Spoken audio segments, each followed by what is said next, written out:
Deputy Speaker.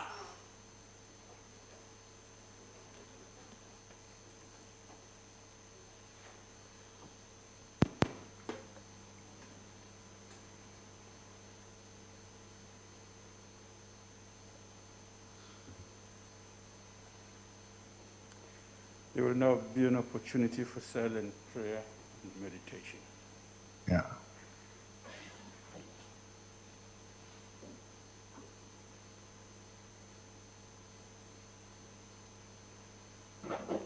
Thank you. You may be seated.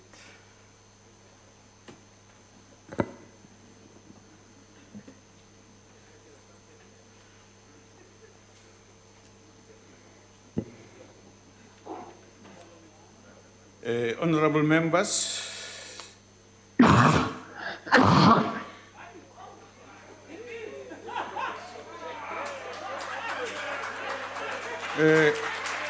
honorable members, in the interest, we repeat a crucial message that in the interest of safety for all present in the chamber, please keep your masks on and sit in your designated area.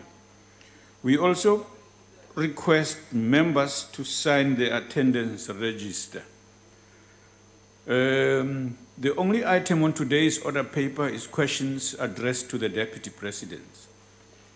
There are 4 supplementary questions on each question.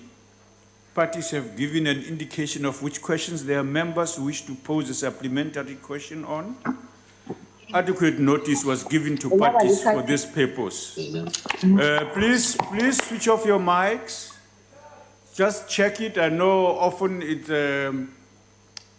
we keep it on unwittingly. Let's switch it off, please.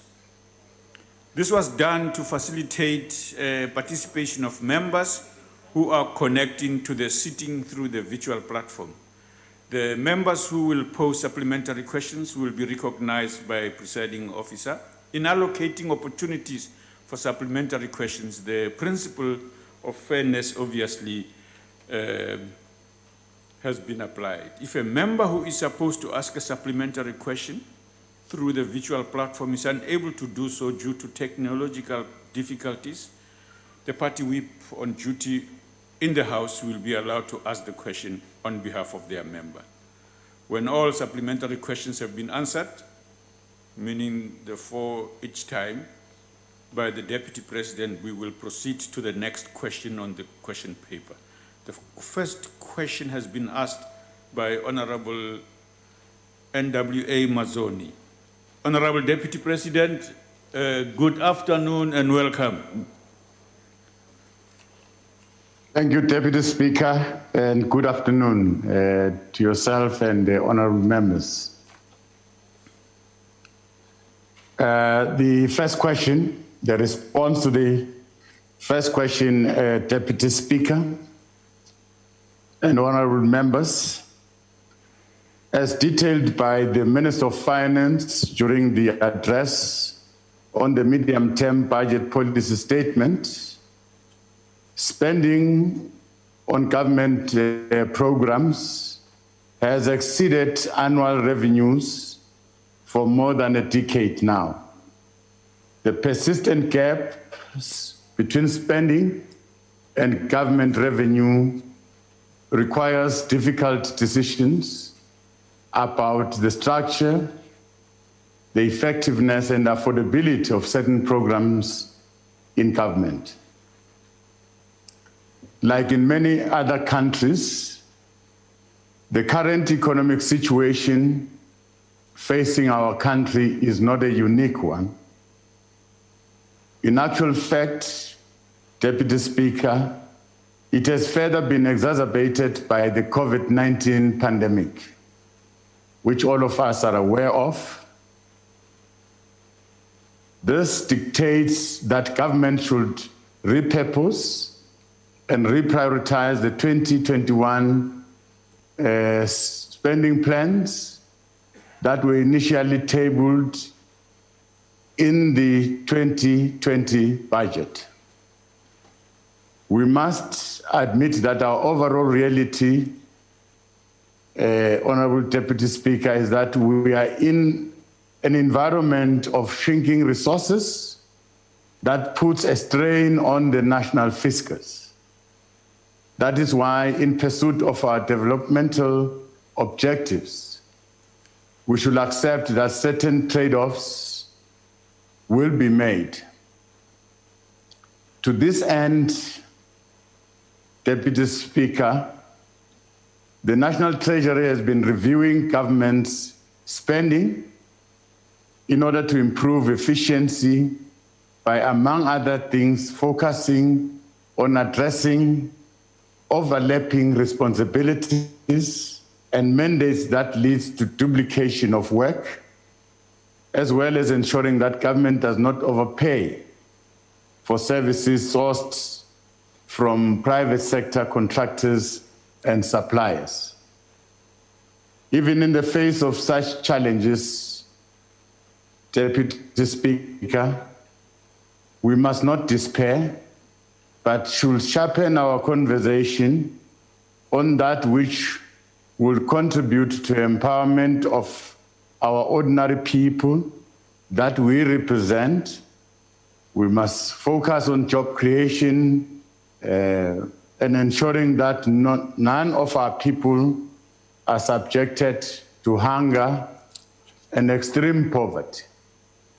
The Minister of Finance has indicated that as we look into improving the state of our finances, high-level policy discussion must be held, among others, on measures to strengthen the social protection system for the most vulnerable in our society. On the matter of government funding of the South African Airways, we must clarify upfront that the delivery of social and other services and investing in the country's state-owned enterprises as crucial drivers for development should not be perceived and be seen as mutually exclusive.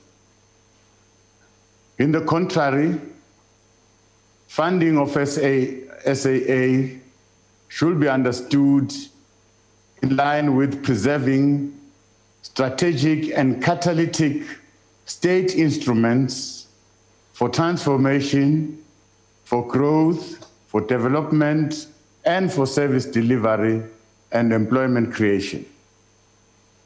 When Cabinet approved the support of 10.5 billion rand allocation to SAA, we did appreciate the state of our finances. As government, we considered obligations of the state, especially if the airline were to be liquidated. We understood that this could be achieved through the reprioritization in budget allocations, and that departments will have to adjust spending priorities and programs to take into account the revised baselines allocation over the next 3 years. In doing so, we'll minimize adverse impact that the reprioritization may have on the delivery of social and other services. Even as we reprioritize the budget, the consolidated expenditure over the next 3 years shows that there has been no negative decrease on education, on health, on community development and social development. This further will be enhanced by the one plan under the district development model, which in our view, Deputy Speaker, presents a paradigm shift in the provision and management of basic socio-economic services. The district model will resolve the fragmented approach to development, which tends to result in poor governance and resource wastage. This plan is also unambiguous on the empowerment of citizens and communities to access socio-economic rights like water, sanitation, healthcare, education, and security. These rights, Deputy Speaker, summarized in Chapter 2 of the Constitution, are non-negotiable in bringing government closer to the people and in driving localized growth and development. For our government, Deputy Speaker, this is a viable, sustainable mechanism to build socially cohesive societies that are capacitated to drive impactful programs and implement social compacts between the private sector, civil society, and municipalities. We wish to assure South Africans, Honourable Speaker, that as part of navigating our way through these trying times, government has initiated measures to mitigate the negative impact of the reprioritization of funds on local government to ensure that access to services is not severely impacted.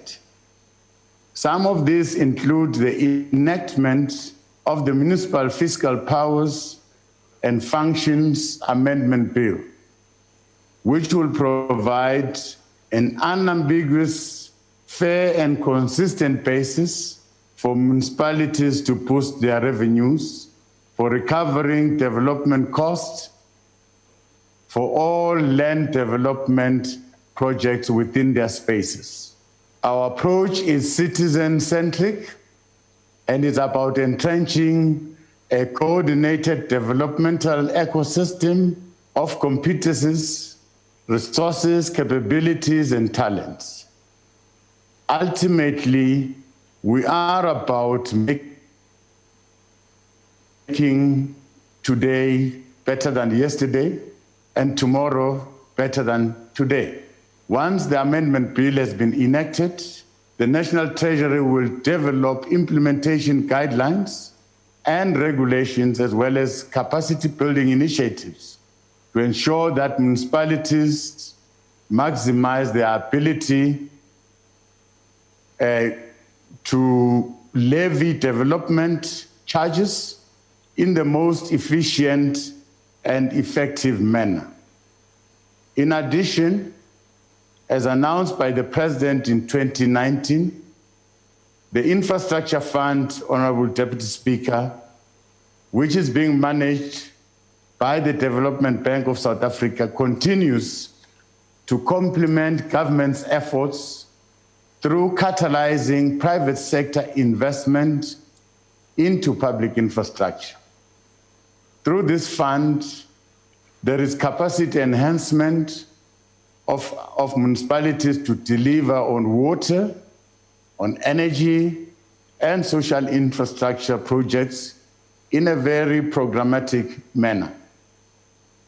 Further complementing these efforts is the Investment and Infrastructure Office in the Presidency, which contributes to local government stability and consistency in the planning, investment, implementation, and maintenance of infrastructure in the short, medium, and long term. The work of this office is also contributing to re-establishing technical and financial engineering capacity, which we have seen being reduced within the state over a period of time. Honourable members, will therefore call upon all of us to join hands and work together to improve our fortunes and the fortunes of our people and support government's efforts of turning around the performance of our state-owned enterprises to the better. Thank you very much, Honourable Deputy Speaker. Thank you. Honourable Mazoni. Thank you very much, Deputy Speaker. Thank you, Deputy President. Good afternoon to you, sir. Deputy President, the answer that you've given to the question today is not dissimilar to one that I heard in 2011, 2012, 2013, 2014, 2015, 2016, 2017, 2018, 2019, and now 2020. In my tenure as the Shadow Minister of Public Enterprises, SAA went through no less than 13 turnaround strategies, none of which worked. So please understand when I say I have absolutely no belief that this airline has any capacity, regardless of how much money you pump into it, to turn itself around. It is defunct, it is archaic in its structure, and you should do South Africa the favour. You ask us to continuously hold hands. Well, let me tell you, social cohesion happens when society trusts government. And society cannot trust government because our government has been proved to be more worried about looking after tenders and people who get the tenders and putting money into failing state-owned entities that we proved over and over again collapsed because of state capture, instead of giving money to basic infrastructure projects, which is our fundamental duty. So my question, Deputy President, is this. It's been proven in court that Dudu Myeni was a delinquent director of SAA. It is beyond doubt that due to the actions of Dudu Myeni and the ex-President Jacob Zuma, we now find ourselves in a position where yet again South Africa is going to be pumping 16 billion rand into SAA. Will you join hands with the South African people and help Judge Zondo by ensuring that Cabinet also lays criminal charges against Dudu Myeni and ex-President Jacob Zuma for corruption, of state capture corruption? Deputy President. Thank you very much. Thanks, Honorable Mazoni. Well, I share the sentiments that you're raising, the damage that has happened to SAA over time due to mismanagement and all the malfeasance that happened over time. And that we've subjected it to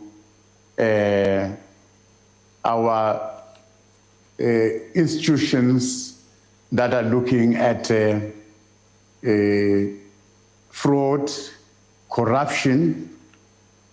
And as we are speaking, there are cases that are before these institutions that are about mismanagement of funds in those institutions and some wrongdoings. So we would like to encourage our citizens, our people to report some of the things that they know that went wrong into SAA. But we think this time we want to turn the situation around by firstly find an equity partner. We thought that to run this airline as government alone, we're opening ourselves for an abuse.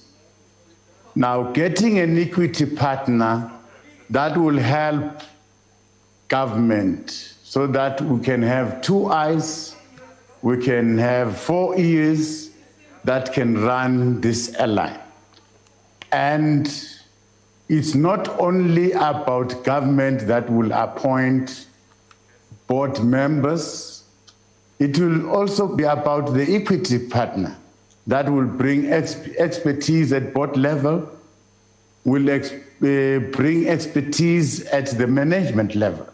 So we think this time by opening an opportunity for an equity partner, we're complementing the airline, we're bringing skills and we're bringing resources.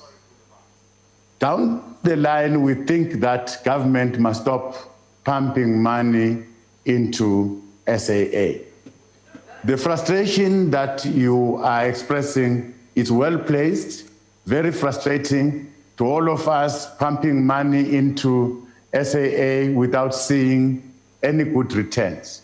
But this time, the good thing is that we're introducing a partner which is from the private sector, that will run this airline together with government. Thank you very much. Thank you. Honorable Masiko. Thank you very much, Honorable Deputy Speaker. Honorable Deputy President, thank you very much for your detailed response.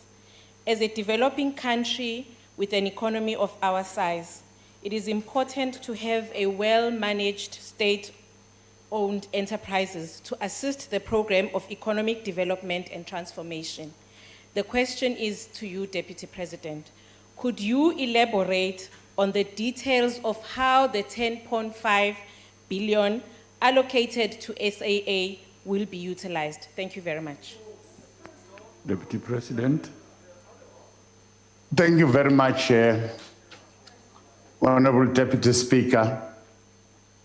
Well, first of all, the money that is given to SAA to the business rescue practitioners is to try and pay all creditors that we owe, except lenders. You remember that as government we have given SAA money and we continue to pay money to lenders where SAA has lended money. That is separate, but here we are going to pay creditors where SAA has accepted a service and has not paid for that service.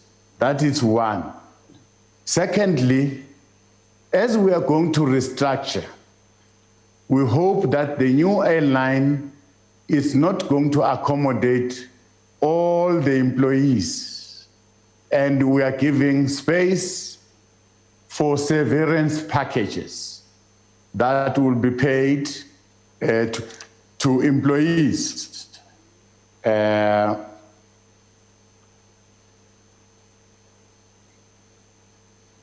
As and when they want to leave the employ of SAA. Again, when the airline was grounded, a number of people bought tickets, and those tickets could not be utilized, so people could not fly because planes were grounded. Speaking, SAA bought tickets but could not fly. So this is a big number of people that must be paid.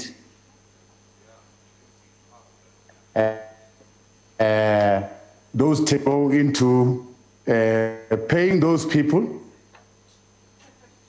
We call it the unflown ticket liability. I've said the legacy debt to various lenders already we've paid up to an amount of 16.4 billion progressively. So yes,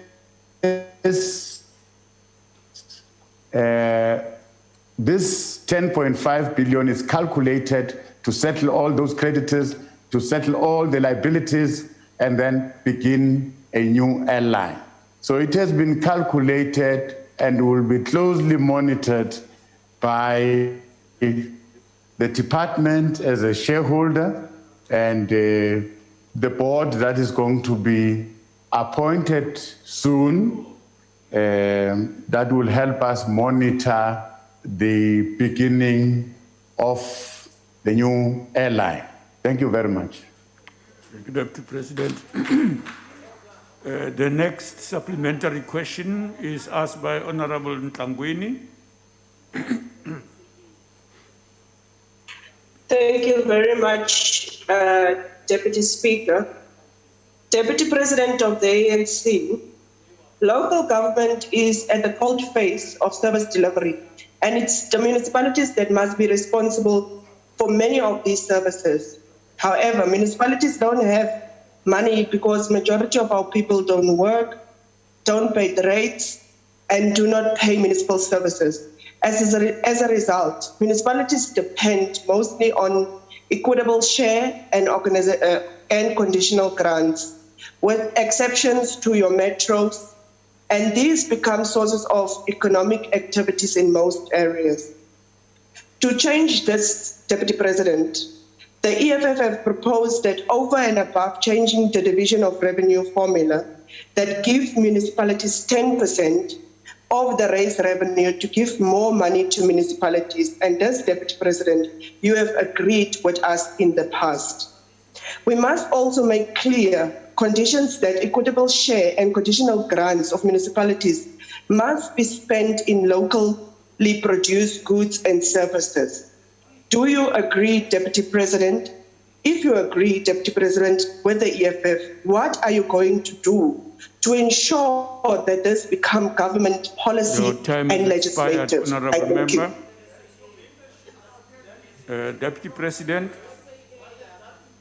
Thank you very much, Deputy Speaker. Well, I note the proposal, and probably it's worth to be considered over time. I can't, on my feet, say, yes, I agree. Well, it can be considered as a proposal, but what I've said today is that we have instituted an infrastructure fund. That's one. This infrastructure fund, which is going to be located in the DPSA. This fund is meant to help municipalities included in terms of their water infrastructure, in terms of their roads infrastructure. Now, we are going to do this by opening an investment into that fund by the private sector. So government at a national level is going to run this infrastructure together with the private sector. We're going to allow the private sector to invest in that fund long term. But this will help municipalities in terms of managing their infrastructure.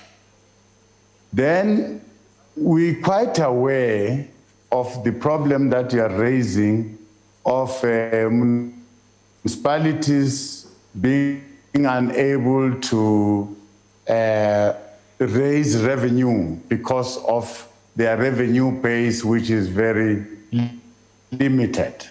We are saying we're going to pass this bill that we're talking about.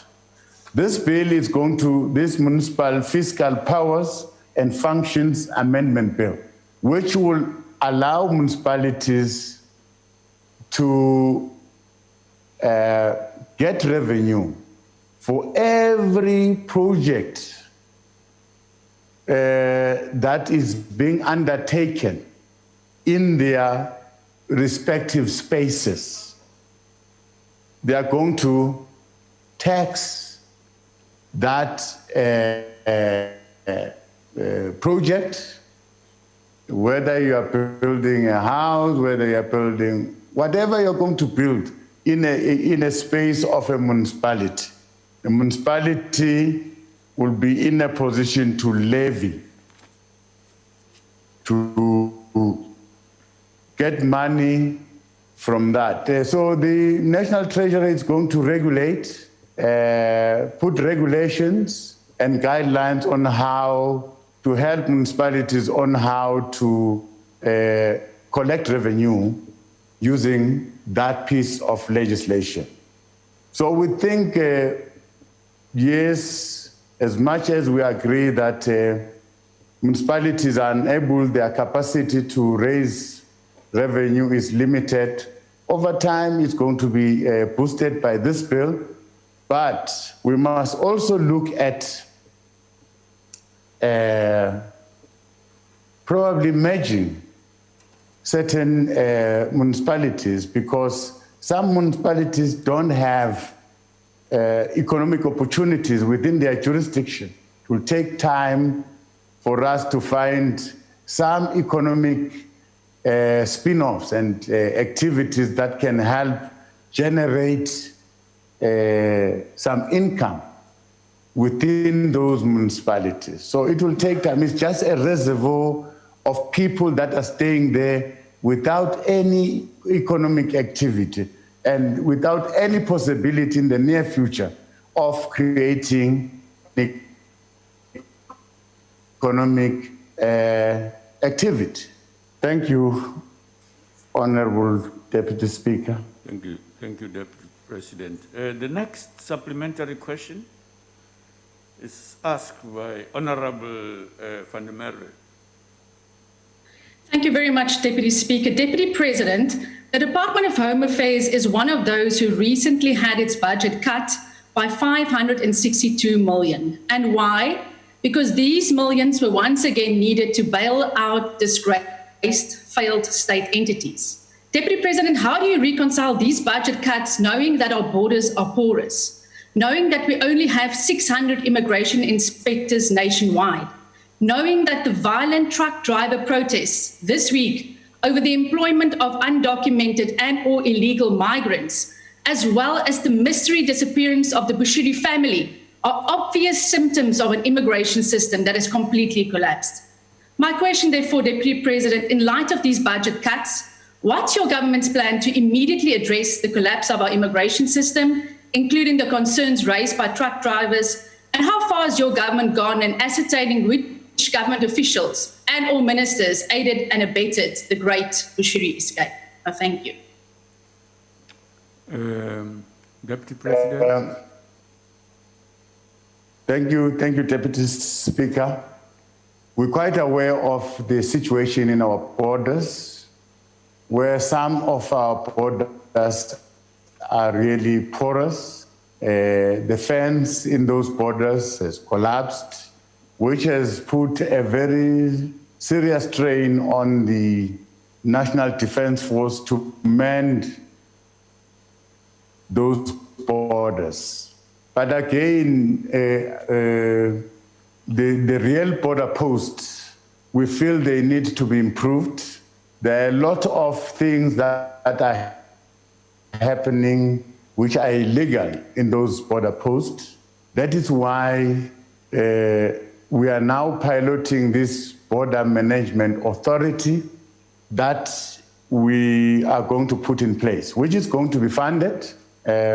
Minister of Home Affairs is moving ahead in terms of the implementation of the Border Management Authority. Your concern about cutting the spending, our view was that government departments must reprioritize. We're taking advantage of the situation that there was a month, there was 2 months of lockdown where there was no movement in terms of whatever work that we're supposed to do. So we could not spend money as government during those days of the lockdown. Correctly speaking, there's money that we're supposed to spend on those days, but because of the lockdown, we could not spend that money. So we needed to reprioritize. We reprioritized, firstly, some of the money into COVID-19 to deal with COVID-19. And we reprioritized some of the money to deal with SAA because we still feel SAA is important in this country. We need this airline. It's a decision that we took that, look, we need this airline for our tourism, for our growth. We still need it. We are aware of the mismanagement that happened in the past, but we want to really improve this airline. I'm happy that the president has appointed the SOE Council that has begun to do some work in terms of strengthening all our SOEs. Thank you, Deputy Speaker. Thank you, Deputy President. The next question is question 20, asked by Honorable Shivambo. Deputy President. Thank you very much, Deputy Speaker. The Department of Agriculture, Land Reform and Rural Development has appraised the Interministerial Committee on Land Reform about the status of the land that has been advertised for state disposal to emerging farmers, which indicates that some of this land is already occupied, some is used by farmers, local communities, and in certain instances, the land has been occupied illegally. To this end, the Minister of Agriculture, Land Reform and Rural Development on the 10th of this month gave an update to the media wherein she announced the advertisement of 529,000 hectares of land available for release. This is part of the 700,000 hectares of land that has been announced by the President in his State of the Nation address in February this year. In the same media briefing, the Minister stated that government is currently engaged in a process of land rights inquiry just to ascertain the status of this land occupation, particularly on the land that has been advertised for state disposal to emerging farmers. The process will enable the state to have a record of which farm or land is occupied by whom, how such occupation came about in the first place, and what activities are being undertaken on that piece of land that is state-owned. The inquiry will also include addressing the rights of farm dwellers and other affected persons, as well as to ensure that proper procedures for formalization and regularization for those already occupying the land are undertaken where necessary. The Interministerial Committee has also taken proactive measures to address emergent challenges of conflict that emanate from land reform processes by identifying and addressing the root causes of these conflicts and tend to include land invasion, land eviction, contestation on grazing and farming rights, rights of labor tenants, farm workers, occupiers, as well as farmers and farm dwellers. To this end, a rural and safety strategy has been developed and is being implemented, which is inclusive of the work done by the Minister of Police and the South African Police Services to address crimes committed in rural communities where such land-related conflicts manifest themselves. As government, we want to reiterate our call to our citizens to exercise restraint and allow government to implement the necessary policies and constitutional reforms aimed at redressing the imbalances of the past as reflected in skewed and inequitable patterns of land access and ownership. Am I audible? Yes, you are, Deputy President. Speak. Thank you. It is therefore critical that as government we put in place enabling policies to regulate access to land for human settlement and for agriculture, especially for emerging farmers and communities, wherein we prioritize women and youth who form the majority of our population, as well as people with disability who have been marginalized for the longest time. Where blatant violation, incitement of violence, lawlessness, land grabs occur, the law will have to take its course. Thank you very much, Honorable Speaker. Deputy Speaker. Thank you for that correction, Deputy President. Honorable Shivambo. No, thank you very much, Deputy Speaker. Deputy President, whilst we welcome the philosophical and ideological underpinning of leasing the land to the historically disadvantaged people, we've got a problem, one, with the fact that all the land that is being leased out now is exclusively from the Bantustans. This explains why of the 700,000 hectares of land being allocated and of the 896 farms due for leasehold, not a single hectare and not a single farm is in the Western Cape or Gauteng, which are bastions of white land control and ownership. And the land that is earmarked for distribution does not have the agricultural support infrastructure, such as water, such as proximity to markets. You are just setting people up for failure. And part of the land that has been identified for this redistribution is a land in Guatu in the Eastern Cape, in Chris Hani district, which is currently occupied by farm dwellers and subsistence farmers, most of whom will not be able to meet the application criteria of a certain annual turnover and the rental obligations to the state. Our question is, why are you not using parts of the constitutional obligations of public purpose and in the public interest to repossess the land from the colonial settlers and give to our people? Isn't expropriation without compensation the only viable solution? Deputy President, you are saying that there is going to be an inquiry on the land that has been advertised already on who is there and who is not there.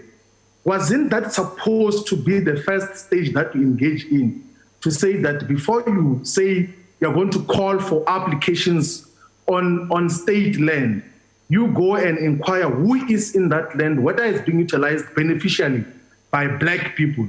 You have not done that, and already people are going to make applications on land that is being utilized by people who rightfully are supposed to be the occupiers and users of that land, in a manner that is consistent with the Freedom Charter of saying that the land must be shared amongst those who work it. They are working it now, Honorable but your member, policy direction doesn't seem to want to take the land, give to those who work it.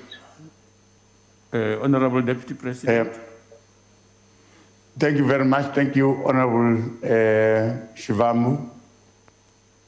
Well, you correct. Most of the land, firstly, that has been advertised, it's in the former homeland. But there are some pieces of land that have been advertised that were in the former white areas, if we want to call it that way. But the majority of the land, yes, it's in the former homeland. Of course, this land in those former homelands is land that belongs to the state, which must be formally disposed, formalized, and allow people to occupy it and use it. So it's a step in the right direction. We're still continuing. We are continuing to identify pieces of land that are in the hands of government. This is the first stage, and the second stage will also include land that is in the former white areas. Honorable Shivambu, there are too many ways to skin a cat. We have decided to advertise and simultaneously take this inquiry. Yes, I agree with your option of saying do the inquiry first, then you advertise, but you can do it simultaneously. Advertise and inquire. Who is here? The purpose is not to penalize people. The purpose is to dispose this land correctly, and we put it correctly in our books to say there is so and so in that piece of land, and we feel the land is correctly utilized, even if this person has not correctly got the land. But this time we are putting a process to give this land to this person, and we document it. We are not going to chase people that are making a living on the land, because our intention is to ensure that our people are given land in order to make a living. So we can't negate that purpose and objective. Those that are there now, that are utilizing the land, are going to be affirmed without any failure. No one is going to be chased away. If that happens, I'll be happy to be the one who intervenes. Because all of us are saying, no, let's give land to people, let's allow people to till the land, let's increase our productive capacity as a country so that there's food security going forward. Thank you very much. Thank you, Deputy President. Agbare Breed. Dankie, agbare adjunct Speaker. Deputy President, do you not agree that one of the biggest contributing factors to this problem is because of the fact that people do not have the title deeds to their land, and thus most land is in the possession of the state? The fact is, the ANC government, your government, are not willing to empower South Africa's people. It is a well-known fact that farmers cannot farm effectively and cannot grow their businesses without owning their land. If farmers do not own their land, they have no collateral against which to borrow. Will you today clearly take a stance and put on record that the ANC government will ensure that all farmers be given the title deeds to their farms to ensure a thriving agricultural sector? I thank you, Deputy. Thank you. Deputy President. Thank you very much,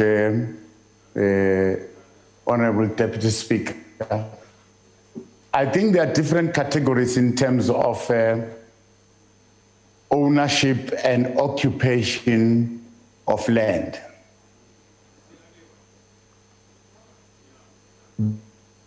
There are some people from government for a particular period.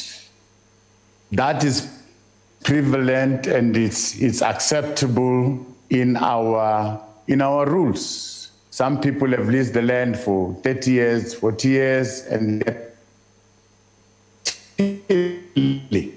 now, if that 30 years is over, the lease going forward. Now, there are instances where we have restituted some land through our restitution program, land that has been claimed, and we have given it back to people with title deed. Now, through our redistribution process, there's land that we have given it back to people with title deeds. Now, we are continuing that process to say there is no need for the state to hold these vast pieces of land if people out there are crying for land. Let us give this land to the people. So we're in that process now. That is why this question, because we have advertised some pieces of land, and in certain instances there are people that are occupying those pieces of land. And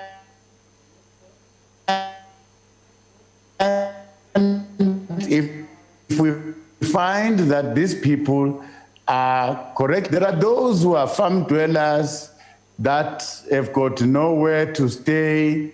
And in this process, they are going to benefit. We're going to give them land so that this question of landless, they are moving up and down, they don't have to graze. This is going to come to an end. Now, progressively, as we move forward, we are restoring land to people, and we're going to give them title. That is the objective. Now, in the near future, very soon, we are going to be announcing the pieces of land that were claimed by people that are in the hands of government. Government has agreed to release those pieces of land free of charge.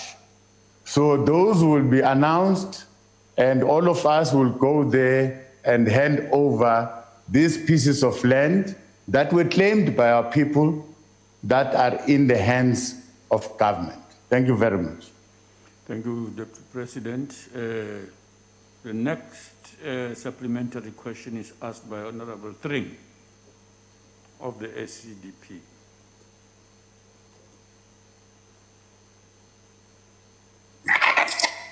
Thank you, Deputy Speaker. Honourable Deputy President, the ACGP believes that black landlessness has become a convenient weapon for political populists in South Africa.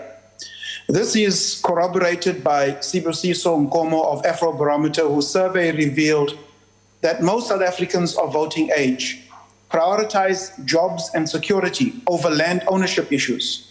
We in the ACGP agree that land reform has been painfully slow, as well as corrupt, and has done little to achieve equitable distribution and access to land for black South Africans. An example of this is that currently the Department of Public Works is still awaiting for National Treasury to endorse the release of over 323,000 hectares of land for social economic projects. Now, former President of South Africa, Mr. Kgalema Motlanthe, said, if property is not protected, you destroy its value. And if there's no value, then you won't have an economy going forward. In the light of this, what government initiatives, Mr. Deputy President, are there that are inclusive, protecting the rights of farm workers, farmers, as well as the protection of property rights, while condemning the work of anarchists and antagonists who seek to negate all progress made through the government's social cohesion projects? I thank you. Honorable Tring, in future, you must reduce your preambles to your question, because now you take our time that is not and does not belong to you, it belongs to other members here. Deputy President. Thank you very much, Honorable Deputy Speaker. Let me try and correct this assertion that people are taking advantage and they are abusing landlessness. They are trying to make political statements. I disagree with that point. I disagree because as a country, we have got a past. We're coming from a past where people have been dispossessed of their land. That we know is documented in our history. Now, this government, ourselves as a country, have been recognized that problem. We have taken the necessary steps to correct it. That is why we are talking about it. It's not about political point scoring. It's about addressing a problem that happened in the past. And I think we should allow that conversation to move on because it's about addressing a problem. Now, we have decided as government to reintroduce the expropriation bill as allowed by the Constitution, to say where possible, government must put legislation to define the conditions under which land can be expropriated. Now, for public use, for public purpose, that can be challenged, but we are going to put the bill before yourself. Is there in the Constitution? Some are saying we should have proceeded with this. There's no need to amend Section 25 and whatnot. But as this Parliament, we have decided that no, let's move ahead and amend Section 25 so that we are clear.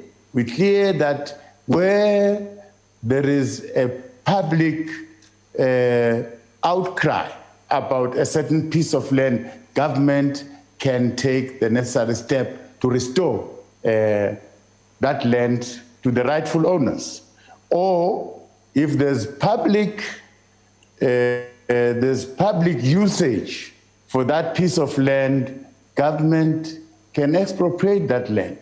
Now, that is why we've taken these two steps.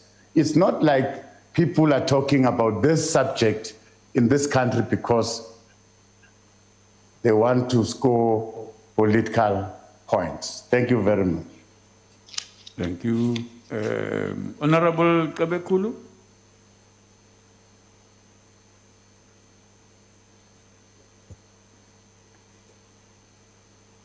Angibonga sekela somlomo.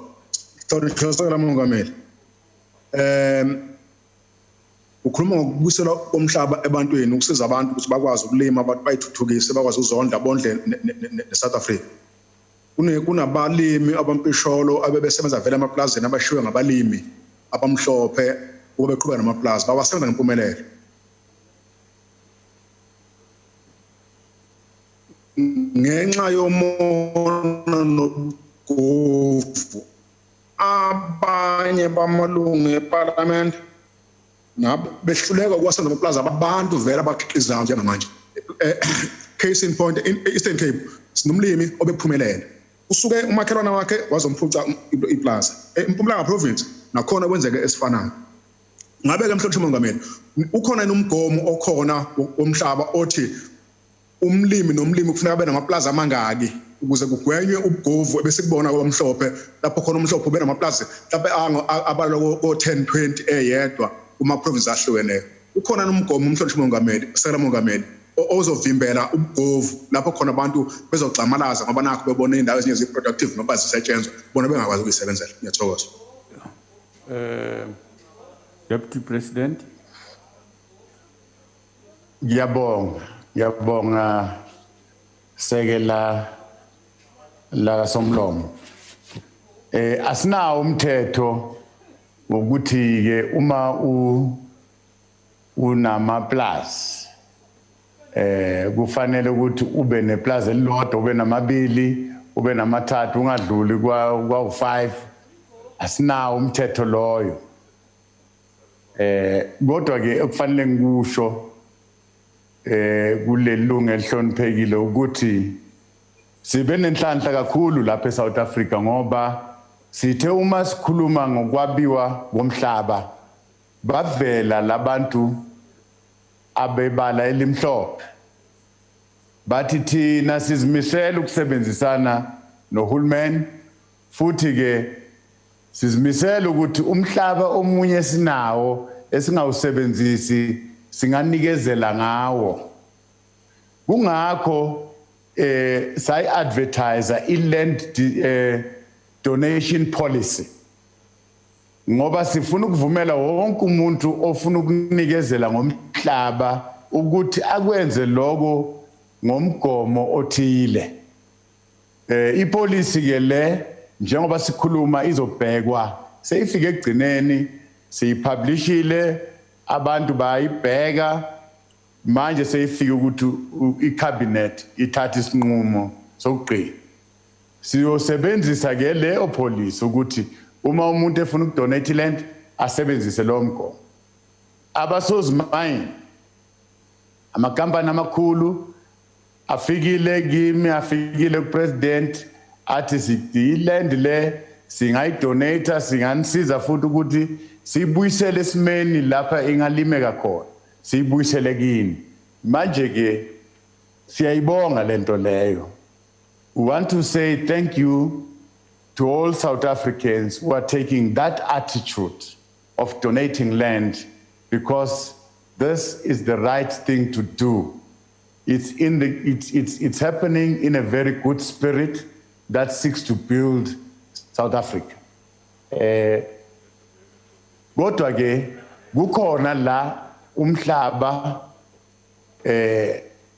sizowuthatha ngoba sinezizathu ezithile esizibekayo, sizibeke phambi kwesizwe ukuthi lo mhlaba lo siyawuthatha ngoba suhulumeni ngalesizathu lesi nalesizathu lesi, futhi ke sizimisele ukungabhadali lo mhlaba or sibhadale imali ethile.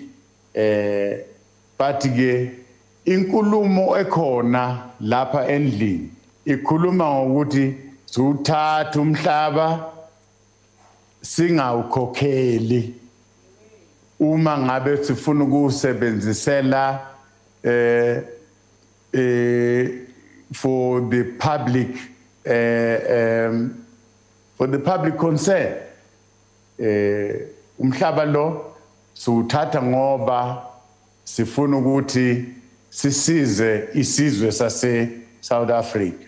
Sizokubeka lokho njengezizathu ukuthi nazi izathu uma ngabe icourt lithi hayi cha lezizathu lezi azizwakali lizokusho lokho. Cha, government lethana ezinye izathu. Asikho izizathu ezifana nalezi ezinganigunyaza nje ukuthi nithathe umhlaba. Ngiyabonga. Thank you, Deputy President. The next question is question 21, asked by Honorable Tseke. Deputy President. Thank you, Honorable Deputy Speaker. We can assure the House that the money that has been made available to South African Airways will be put into good use. Government, through the Department of Public Enterprise, will closely monitor these funds to ensure that they are used solely for that intended purpose, as reflected in the Business Rescue Plan. The Department of Public Enterprise will be charged to ensure that this money is utilized correctly. On top of that, Treasury will also be charged with that oversight to ensure that this time around, this money is put into good use.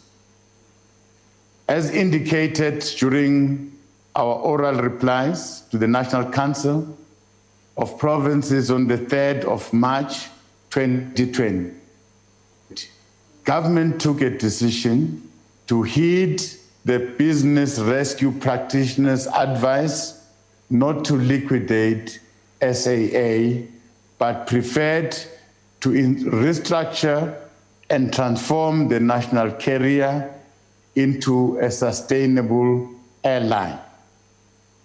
The general skepticism by some of our South African people towards the viability of keeping and providing government financial support to SAA is understandable, more especially given the historical challenges experienced by the airline that has cumulatively impacted on its financial performance and competitiveness. It is common cause that the current state of our national carrier is largely as a result of legacy issues relating to tough global aviation conditions, poor governance within the management of the airline, mismanagement, and other malfeasance that we all know. Not benefits of ensuring that SAA is kept afloat and contributes to the country's economy far outweigh those of collapsing the national carrier. For instance, through the national carrier, we will be able to facilitate international and regional trade through reliable air connectivity in the region, especially movement of people and goods. Indirect benefits in the supply chain, including food and beverage, retail goods, business services, for example, call centers, transport, manufacturing of goods, further contributing to the economy. There is direct contribution to the country's tourism and job creation in the sector.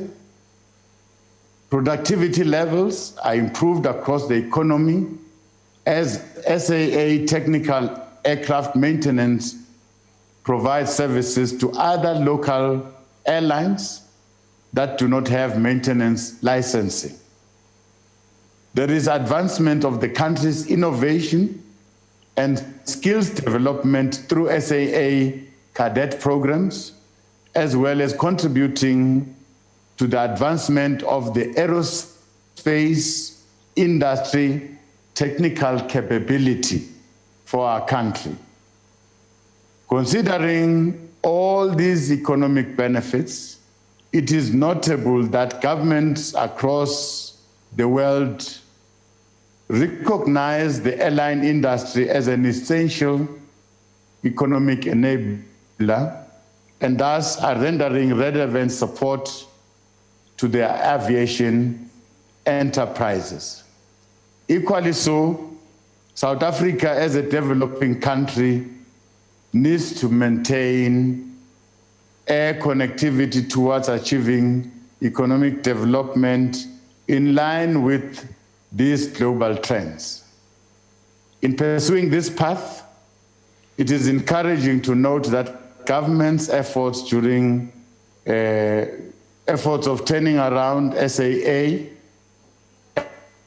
and placing it on a sustainable path. Government of public enterprise is working on a transitional plan for the exit of the business rescue practitioners and further in placing the airline under the guardianship of a duly established leadership.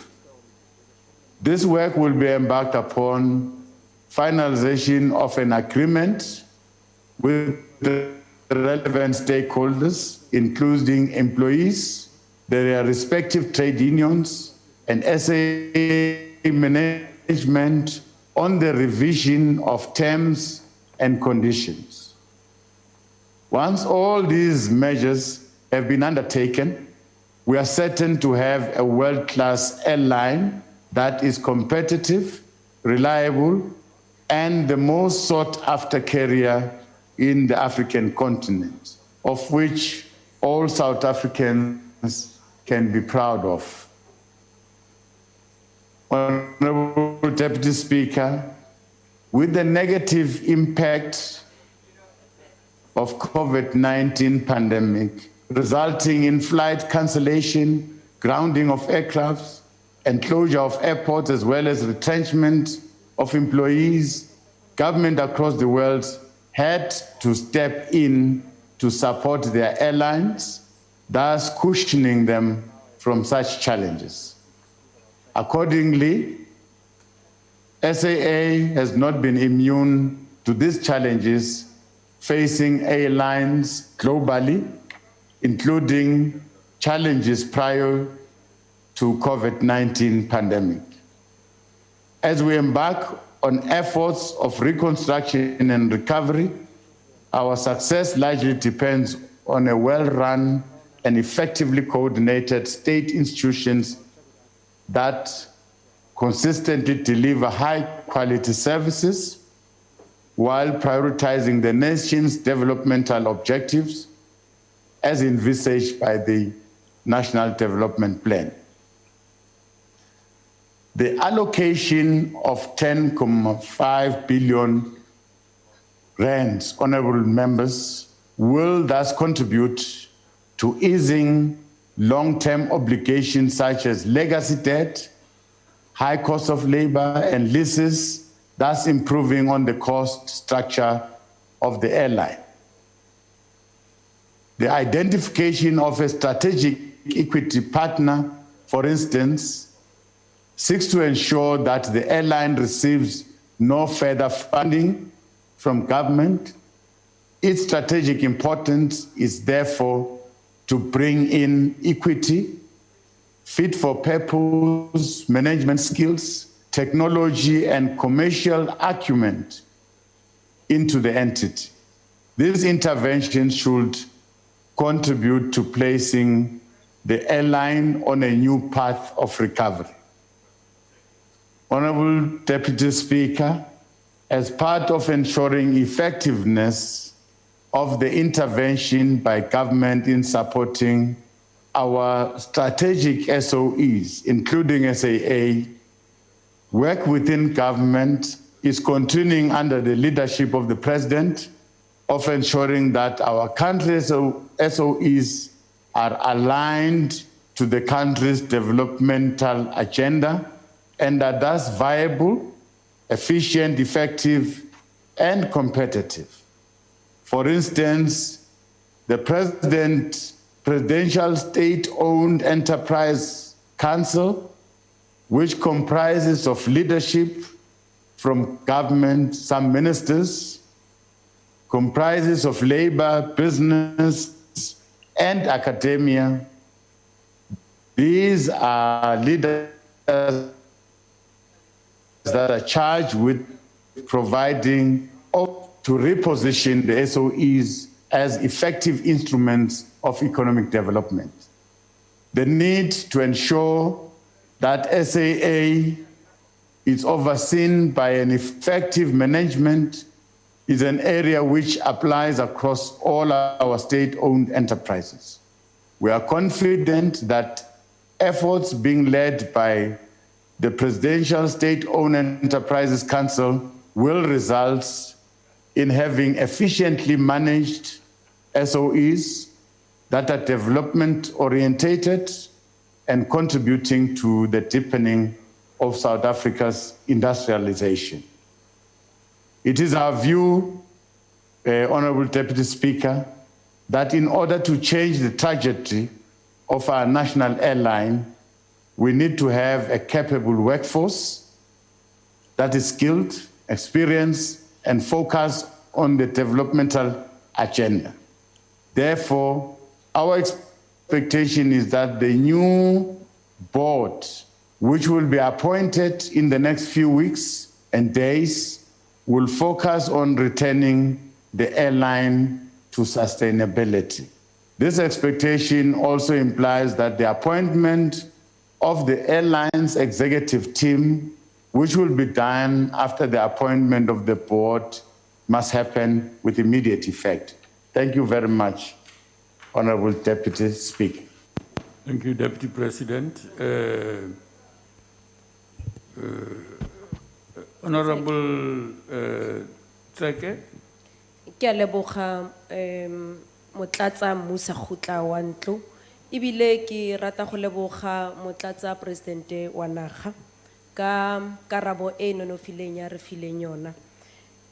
Deputy President, the process that you have outlined in the response in the future of the South African Airways has a number of options. There is a discussion around two options. being the recapitalization route with restructuring or the liquidation route. What, in your opinion, Deputy President, makes the recapitalization and restructuring a rational and preferred option and will serve the interest of the airline and country better than liquidation? Ke a leboga, Mo President, Motlatsa Mo President. Thank you, Honorable Member. Deputy President. Thank you, Honorable Deputy Speaker. Well, the route that we've chosen, airline, not liquidation, it's informed by a number of reasons. Firstly, whether you like it or not, if you take liquidation,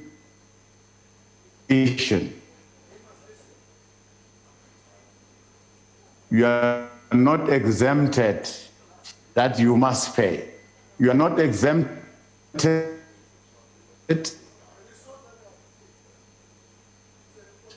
from paying your lenders, from paying your creditors. You will have to pay your employees some retrenchment packages, which is also a cost to government.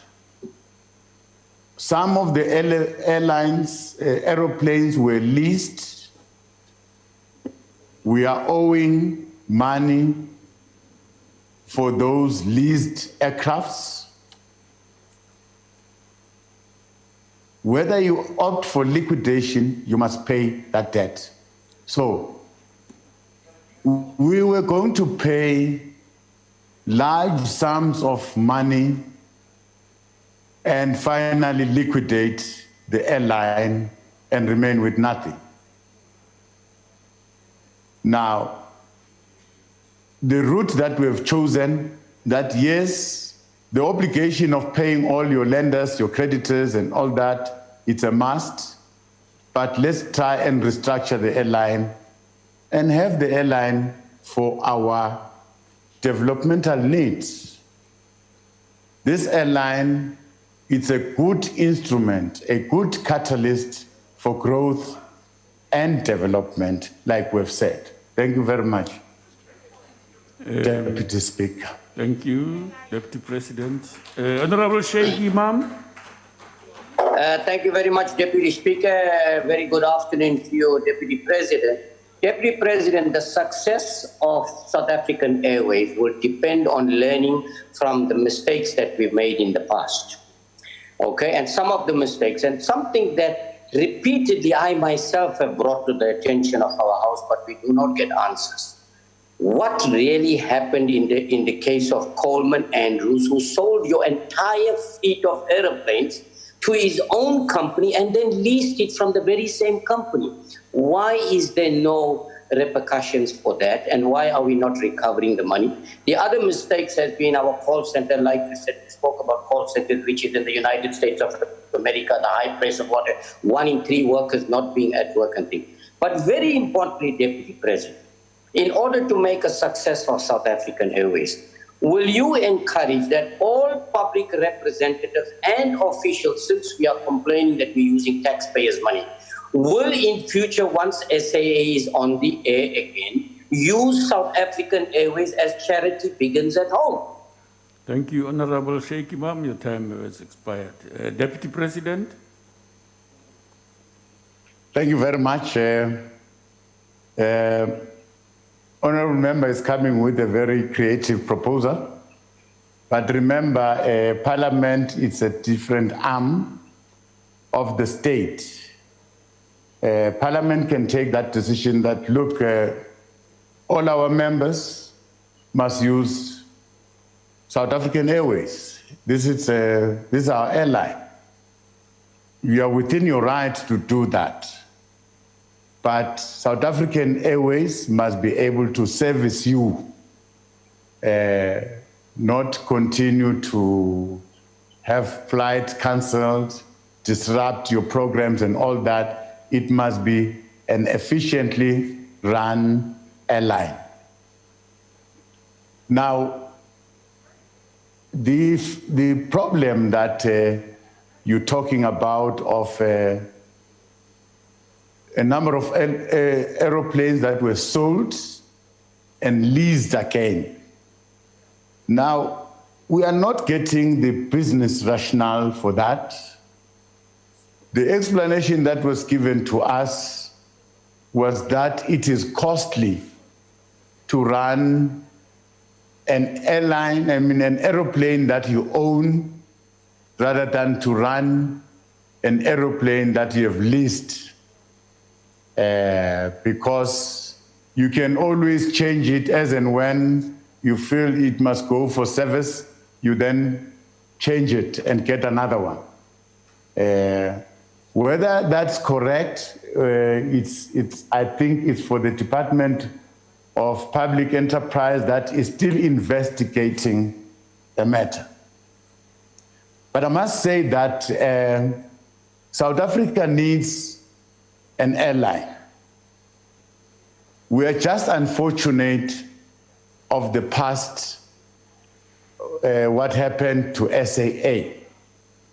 SAA was not well run. There was mismanagement. There was a lot of corruption within SAA. Now, if it was a well-run airline, I can tell you it was going to boost the country. Now, going forward, like I said, to curb that, to ensure that we don't return to that eventuality of corruption, mismanagement, we felt that this time around we must get an equity partner. We must get the private sector that will run this airline together with us, so that there is an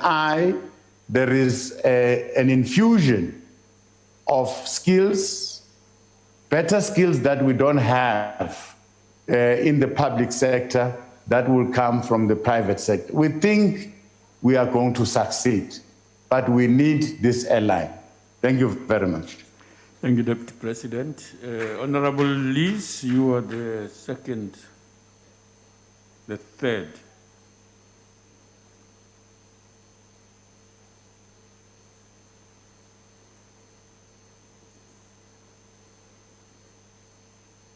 Honorable Lees. Oh, Pumnumzana, Slindawe.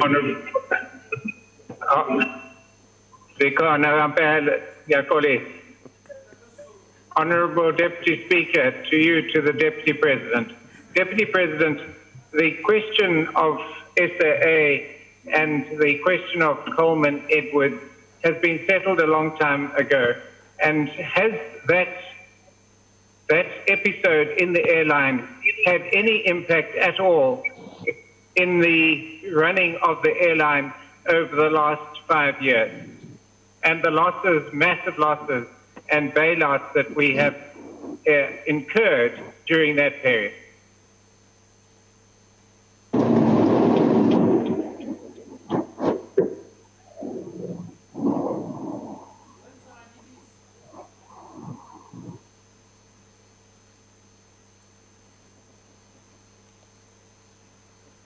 The honourable member seemed to have had a disconnection problem.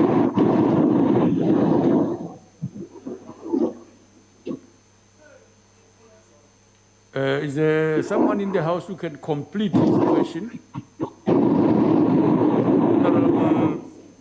Honourable Speaker, can you hear me now? Yes, please finalize because you've run out of time. Go ahead. You're almost running out of time. Honourable Deputy. Ask your question directly. Can the Deputy President please explain whether or not the issue of the Coleman Edwards sale of aeroplanes had any impact on the massive losses that have been incurred by SAA over the last 5 years and the bailouts that have resulted? Okay. Okay, thank you. Honorable Deputy President.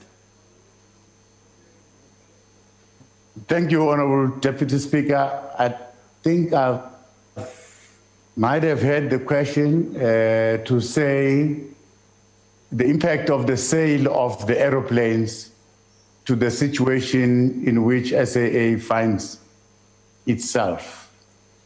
Am I correct, Deputy Yes. Speaker? In other words, he says the impact of Coleman Andrews and what he did. Are we attributing the recent bailouts and other things to him as well? Not really. We still want to investigate the impact of that decision by the previous board of SAA. That will be separate. It's going to be investigated, but the business rescue practitioners were given an assignment to rescue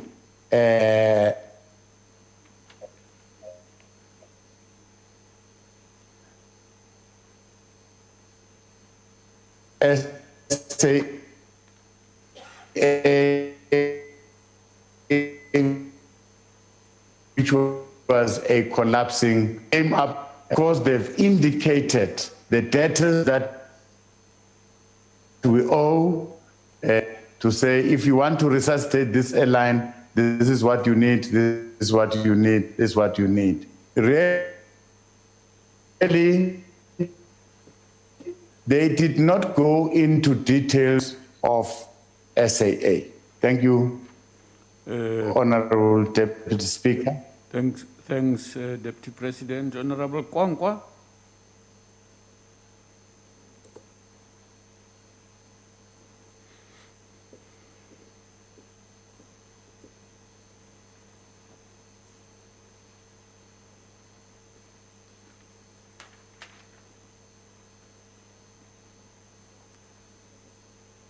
Uyangena lungel hloniphekile.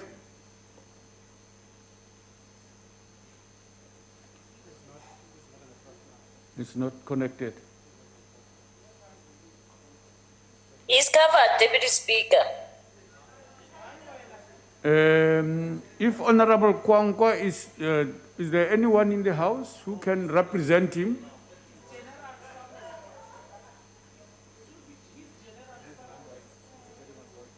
Okay. I'm afraid if we don't get any indication of what's happening, he should have communicated to us. We will proceed to the next question, which is asked by Honorable Buthelezi. Deputy President.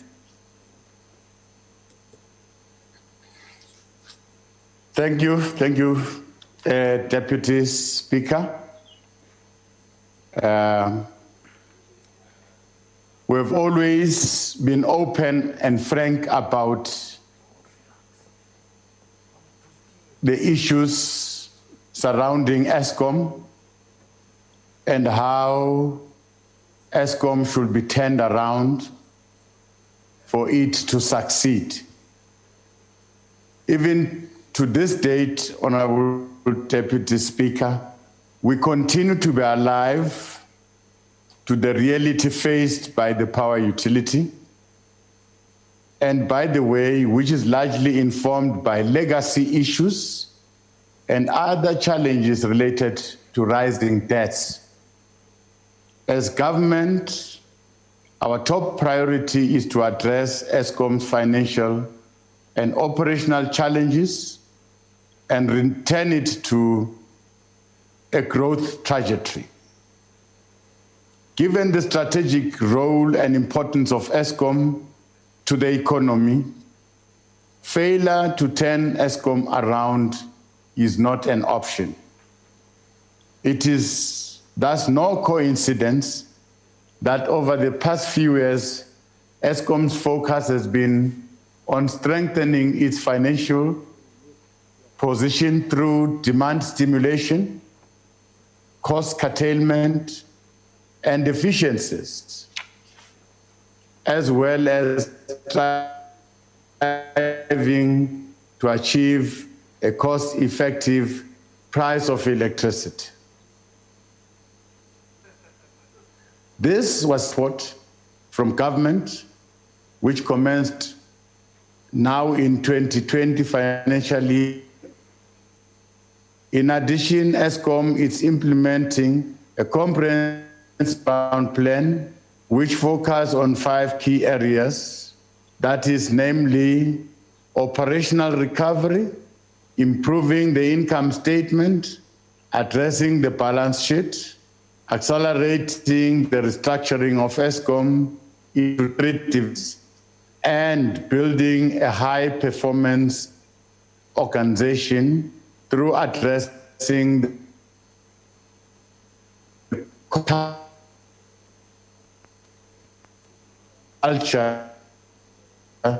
to energize the workforce. Discernible progress has been made in establishing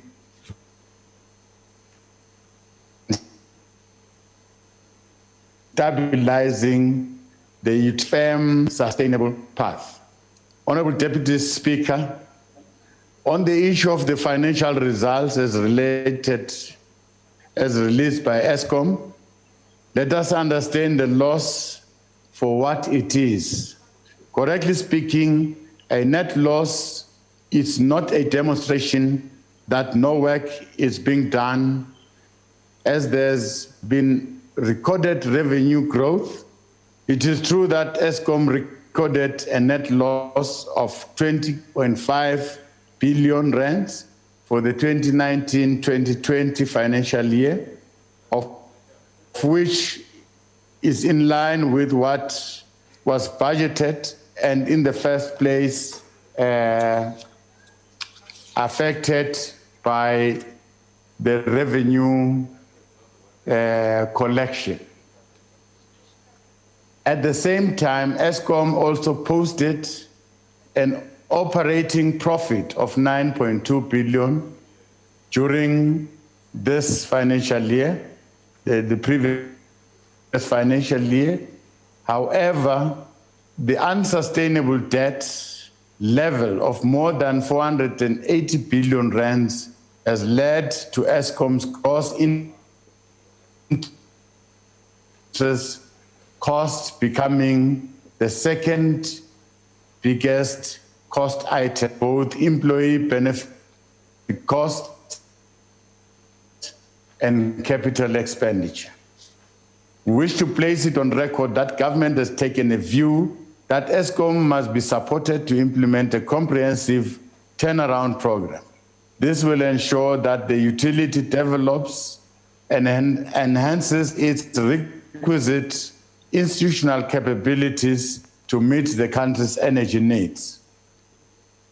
This is why, Honorable Deputy Speaker, the Eskom political task team, which is aimed at ensuring that Eskom is able to resolve its problems, typically meets every month. These meetings are preceded by those of Eskom's technical task team. This technical task team is made out of Director Generals, together with Eskom officials and other stakeholders, technical experts and regulatory bodies to deliberate on key matters that will take this utility forward. Cost savings remain a key aspect of the financial turnaround plan. The 2020 and 2021 corporate plan outlines a cost-saving budget target of 55.6 billion rand over the next 3-year period from the financial year 2021 to the financial year 2023. The cost-saving target for the financial year 2021 is targeted at 14.1 billion. Therefore, even with government support, Eskom's liquidity remains constrained due to poor long-term financial sustainability. Government's equity support is assisting Eskom in servicing its debt commitments. Nonetheless, equity support only improves liquidity, but will not finally resolve Eskom's financial viability. In the implementation of timelines envisaged in the Department of Public Enterprise roadmap, Eskom has reported that the timelines for the transmission can be met, although the legal separation of generation and distribution will take somewhat longer time. The delay is due to legal and regulatory changes which are beyond Eskom's control.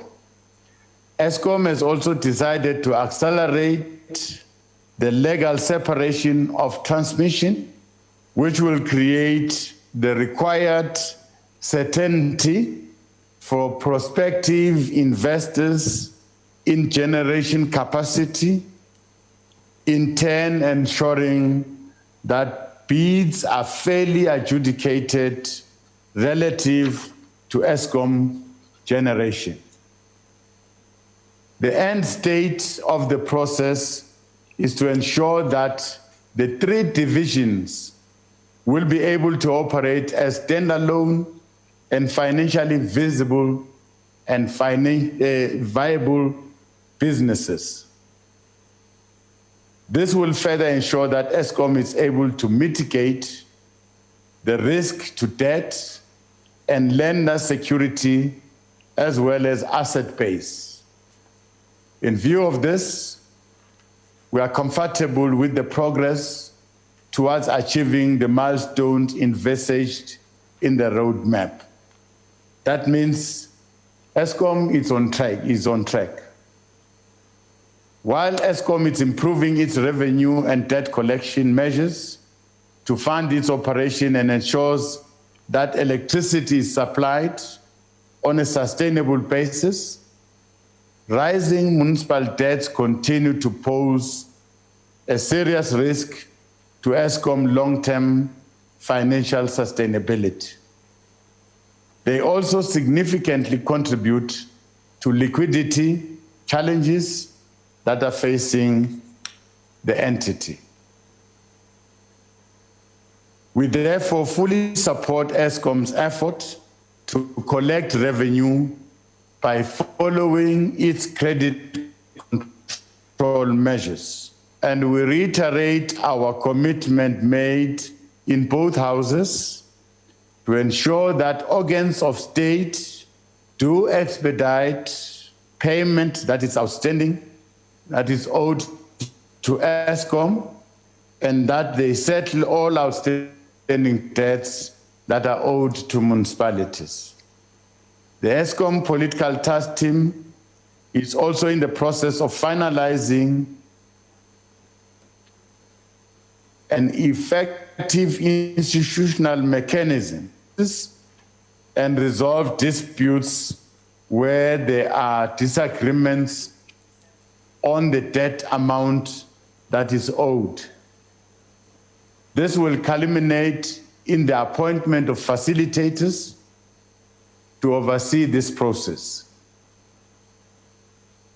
More importantly, Honorable Deputy Speaker, we have a responsibility to improve a culture of payment for services such as electricity and water by our communities to avoid unnecessary disruptions in the provision of these services. We're in the process of rolling out a comprehensive campaign to raise awareness and encourage our people to pay for electricity and other services that they consume. This is the right thing our people must do to pay for the services that they consume. We make this clarion call on all our communities to pay for electricity so that we can enable Eskom and municipalities to provide these services on a continuous and sustainable basis. Thank you very much, Honorable Deputy Speaker. Thank you, Deputy President. Before I give to Honorable Buthelezi, may I request members on the virtual platform kindly switch off your videos. It may just help to improve the bandwidth available to the Deputy President as he responds in the House. Switching off your video may just contribute to that. Please do that. And those who ask a supplementary question can switch them on when they ask and switch it off when they've done so. Honorable members, let's invite Honorable Buthelezi. EM. Thank you very much, Deputy Speaker. The Minister of Finance has indicated that PIC is willing to help Eskom's debt, and reports suggest that Treasury and Eskom are already in talks to this arrangement. If then talks are successful, can the Deputy President tell us when Eskom's foresee itself being debt-free and financially viable? And secondly, what happens if Eskom fails to fulfill its end of agreement? Will the South African public have to sacrifice critical government projects to resolve the debt, as we have seen with SAA? Thank you. Thank you. Deputy President. Thank you very much, Honorable Deputy Speaker. There is only one meeting that I've attended with PIC where the Eskom debt was discussed. It was an initial discussion that did not go very far enough to really confirm whether PIC is willing to take a step forward to come closer to the challenge that is faced by Eskom to deal with the debt. So it is an early stage in order to pronounce whether that is going to be possible or not possible. Can we allow the discussion to proceed? And we are going to be told in due course about the outcome of those discussions. Thank you very much, Thank you, Deputy Honorable President. Deputy Speaker. Thank you. Honorable Mkonazi, please switch off your mic. Members on the virtual platform, go ahead.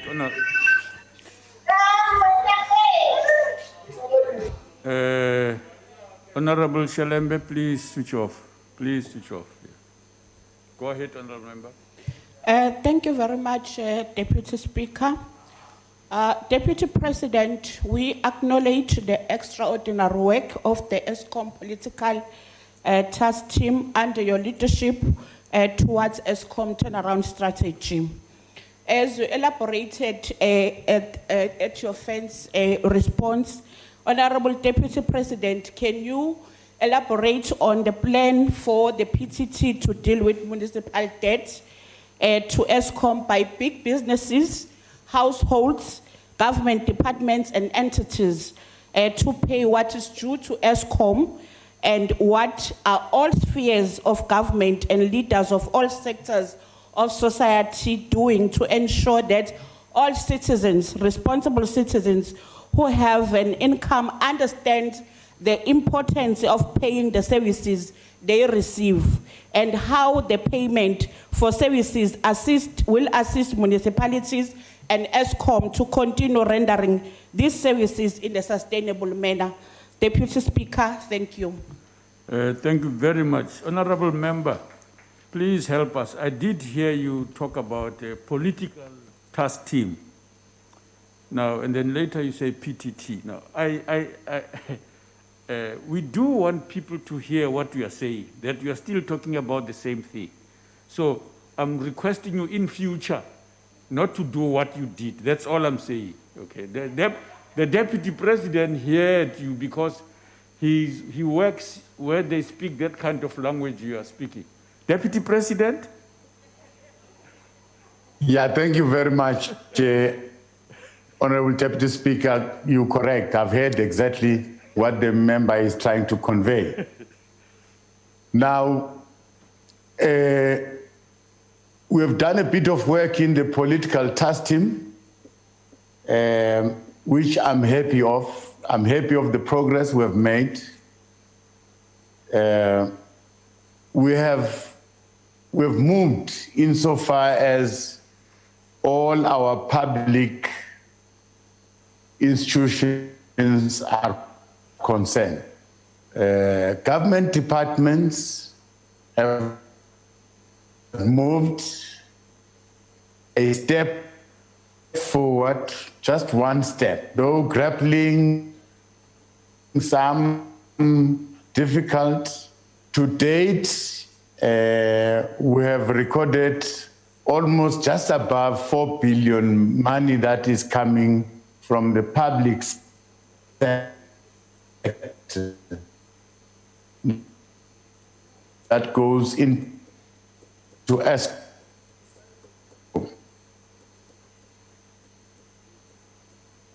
Now, Eskom is then dealing with individuals. Eskom is also dealing in some cases with that municipalities will then cry and request our interventions. But it must be made clear that our intervention, whatever cry that municipalities might cry, we are here to support Eskom to recover money. We are not going to be really lenient to municipalities. Municipalities must know that they must pay. And we are not lenient to government departments that, finally municipalities must pay Eskom, so that we increase the sustainability, help the entire country so that we can grow economically. Thank you. Thank you, Deputy President. The next question is asked by Honorable Kachalia. We're witness to crippling debt compounded by eye-watering losses and a never-ending search for bailouts for Eskom. Now the ANC wants to access the combined surplus of 225 billion rand sitting in the Unemployment and Compensation Fund. In parallel, the DP should note that Minister Mboweni is again pursuing the PIC. You're a lucky man. Despite misgivings from the ANC's tripartite alliance, whose pockets would be affected by the use of government pension funds. Given that the Unemployment and Compensation Fund's healthy surplus was amassed by prudent investment in private sector listed companies, what assurances can be given that these funds, so desperately sought to augment bailouts, will not be squandered, as was the case historically? And what structural changes vis-à-vis labor, bloated e-band salaries, and transparent procurement are envisaged to mollify investors and affected parties? Thank you. Deputy President. Thank you very much, Honorable Deputy Speaker. With regards to the amount of money that is owed by Eskom, you'll remember that, Honorable Deputy Speaker, we have voted some amount of money to support Eskom as government. And as this House, we have passed that bill. And currently, as we're speaking, we are supporting Eskom. And the money that is coming to support Eskom, it's entirely going to the servicing of the debt of the 480 billion. Of course, they've got an issue with the interest. Now, the problem then is compounded by municipalities that are not paying, citizens that are not paying, and hence Eskom experiencing a loss of 20.5 billion. It's important to encourage people to pay so that we minimize that loss. In terms of settling this debt, of course, government is looking at different options. Eskom is looking at different options. I am saying I attended one meeting with the PIC where they were discussing this Eskom debt. And that meeting was not really indicating whether PIC is really favorable to assisting or converting the amount that Eskom is owing to the PIC, converting it into equity. That was not discussed. So we will allow that process to proceed if it does proceed, but we are looking at different options. As the political task team, our mandate is to try and assist Eskom to run efficiently, because with the amount of energy that we're generating and we're selling, Eskom can sustain itself. The only problem is the debt, and we seem to be stabilizing forward.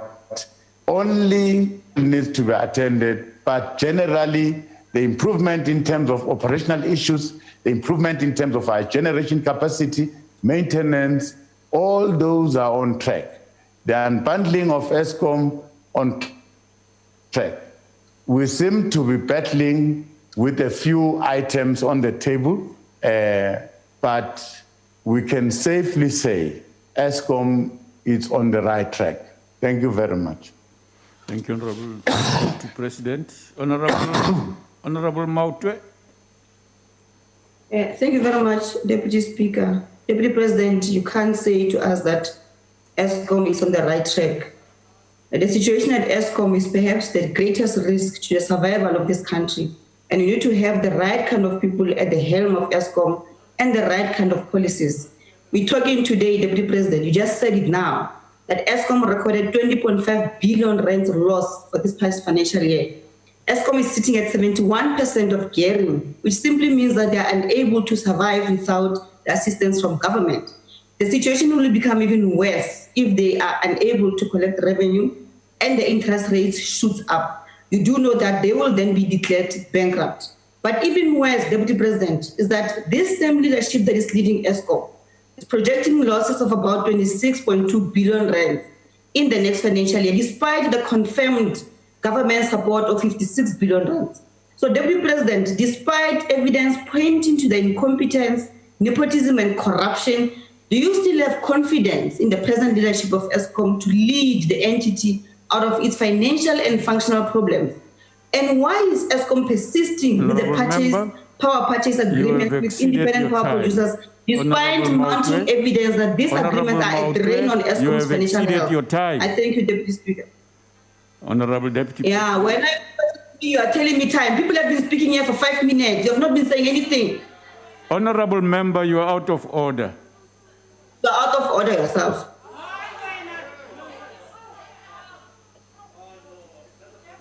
Honorable Deputy President. Thank you very much, and thanks to the question. Deputy President, a moment. One moment, Deputy President. Yes, Honorable. Thank you very much, Honorable Deputy Speaker. Honorable Deputy Speaker, I'm rising on a point of order. A point of order that Comrade Honorable Mahutwe is really out of order. She must withdraw. She cannot utter such words to the presiding officer. Honorable members, my ruling is that that matter should be referred for consideration so that an appropriate sanction is measured out. I will not rule on that. I think it is better that it referred for dealing with. And especially because it doesn't appear to be the first time. It's a pattern. And so I think let's deal with that. Members need to know Rule 92 is very clear, and other rules that says you can't contest decisions of the presiding officer. And if you do, there's a process outlined of what you need to do. Thank you very much, Chief Whip. Deputy President. Thank you very much, Honorable Deputy Speaker. I must say to the honorable member right from the onset that sitting where I'm sitting now, I've got full confidence in the leadership of Eskom currently. The CEO, the board, and some of the people that were appointed below the CEO. What I've noticed about that leadership is that they are true. When there's a problem, they don't try to appease South Africans. They talk straight, talk about the problem. When there is success, they talk about the success. And this is the kind of leadership that we require. So that when there's a problem, they don't mince their word, they say so. When there is success, they don't mince their word, they say so. So far, honorable member must know that when this leadership was appointed to the utility, already there were problems. The biggest problem was the debt level, which we're still grappling with. But on top of the debt level, the maintenance problem, the continuous load shedding that has been abated now. When they were appointed, there was continuous load shedding. They've improved the maintenance of our plants. We must give it to them. If we are fair as a country, we must give it to them. Now, the operations, the staff attitude is gradually changing for the better. We must give it to them. We must also encourage them. Where they've done good, we must say so. But not always condemn whether they are doing good. I mean, they're going to be discouraged. What kind of a people are we? Whenever people are doing good, at our service, we continue to bash at them. We continue to say negative things. I'm saying I'm at the helm of that institution with the political task team. The problems that we are confronting now are minimized. The biggest problem is the debt. Our people are not paying. That is a problem. Now, the biggest problem that we can sort immediately. Government institutions must pay. Government departments, municipalities, we are not going to really relax and rest until government departments have paid and municipalities have paid. Then continuously, we're going to look for options to deal with the debt, of which that leadership in that power utility were appointed, and they found that debt there.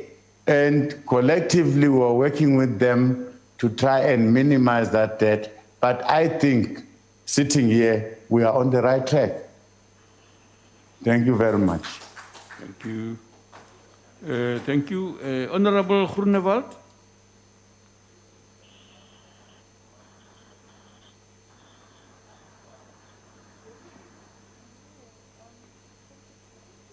Thank you, Deputy Speaker. Speaker, it is common cause that the Section 139 intervention in Maluti Apofong failed. The residents are still suffering due to a complete lack of service delivery, and outstanding debt to creditors is still skyrocketing. These interventions failed at most other municipalities as well. Municipalities fail to provide basic services. Residents and communities are left to fend for themselves. In terms of the Local Government Systems Act, communities are not detachable from the municipality as an entity. Many communities have taken over the role of providing basic services, fixing infrastructure, removing refuge, and so forth. Yet, they still have to pay the failed municipality for services they render themselves. The legislation do not permit privatization of services, but what will the Deputy President's solution be to address a recourse for these communities whose municipality and provincial governments have failed them while providing their own services? Thank you, Deputy Speaker. Deputy President, my apologies. I didn't give you a chance to respond. Now, he's already asked a supplementary question to a response you didn't give. So I request you to start with the answer. And then you can make a note about his supplementary question to come back to it. My apologies. Okay. Yeah. Please go ahead, Deputy President.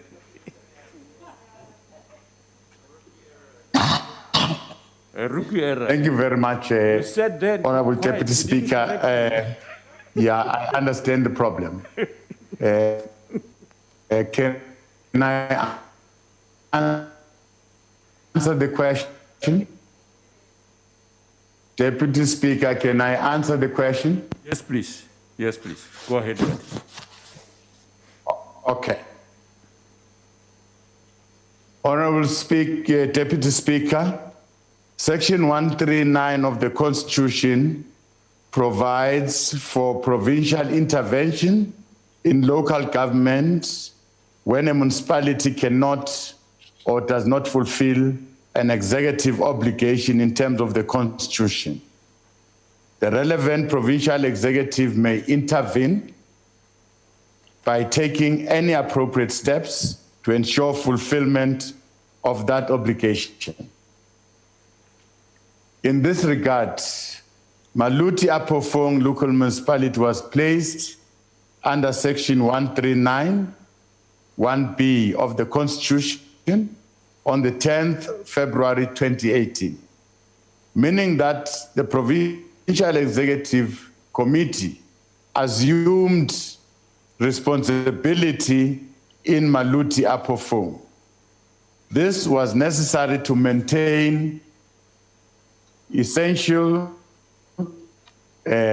services, restore finances to a sound footing, and establish minimum standards for rendering of services. It must be noted that dissolution of Section 139(1)B takes effect after receipt of a notice by the minister responsible for local government, the provincial legislature, and the National Council of Provinces, unless set aside by the minister or the Council of Provinces. In this case of Maluti Apofong local municipality, the decision to revoke Section 139 was a collective decision of all the parties involved. Wish to remind ourselves of the reasons why there was an intervention in this municipality. According to the closeout report, Honorable Deputy Speaker, by the administrator then, matters of concern in the municipality were the rising debt of Eskom to Eskom, non-payment of third parties covering pensions and medical aid, political instability in the municipality, poor or non-existent service delivery to residents, poor financial management, allegations of fraud and corruptions, institutional instability, labor instability, non-compliance of corporate governance prescripts by Maluta Pofong Water. The reasons provided for the revoking of Section 1391B were that the municipality was now stable enough to run its own affairs following the election of the council, which included the election of the executive mayor, a speaker, and the chief whip. Council structures of governance were elected and meetings were now taking place on a regular basis, unlike the earlier situation of 2018 where council did not sit for 8 months. Furthermore, the senior positions of municipal manager and chief financial officer had also been filled to bolster institutional capacity and sound financial management of the municipality. In the closeout report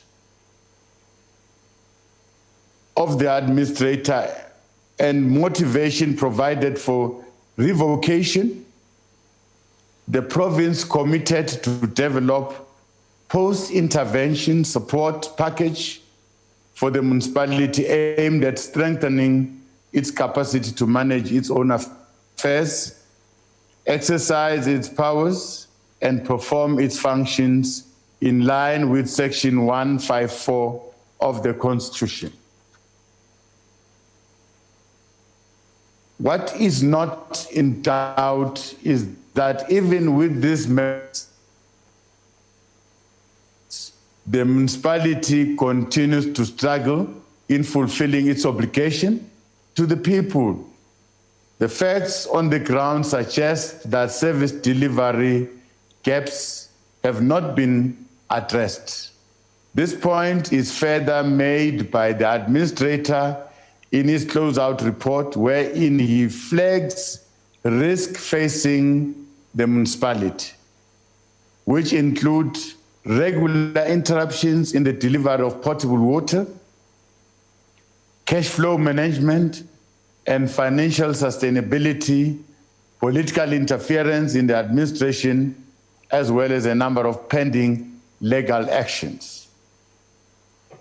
The question we should therefore ask ourselves here today is why we have decided, we have agreed to the lifting of the intervention at the time, given the persistent challenges faced by the municipality and in its ability to deliver basic service.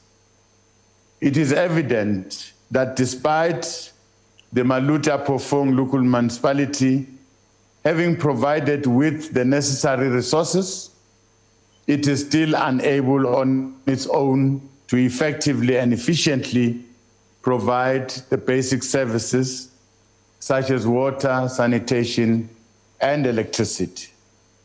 It is therefore our submission, Honorable Deputy Speaker, that in hindsight, Section 1391B may have been prematurely revoked.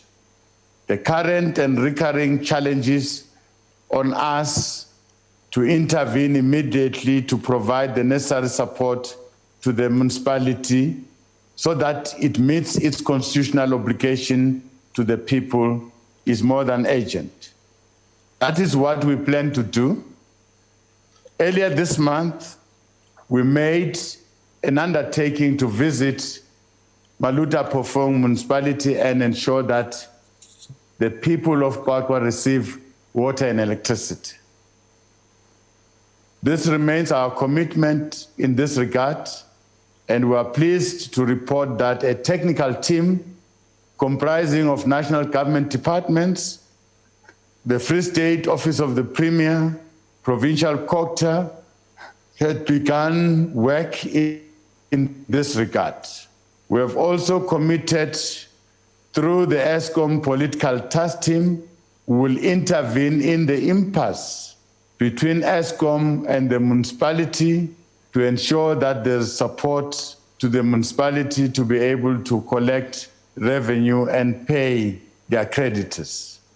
To this end, tomorrow on the 27th of November, together with the Minister of Public Enterprise, the Deputy Minister of Cocktail, the Free State Premier, the CEO of Eskom, as well as the leadership of Maluta Pofong local municipality, we will be meeting to find a solution to these immediate challenges that led to the disruption of electricity supply and lack of water.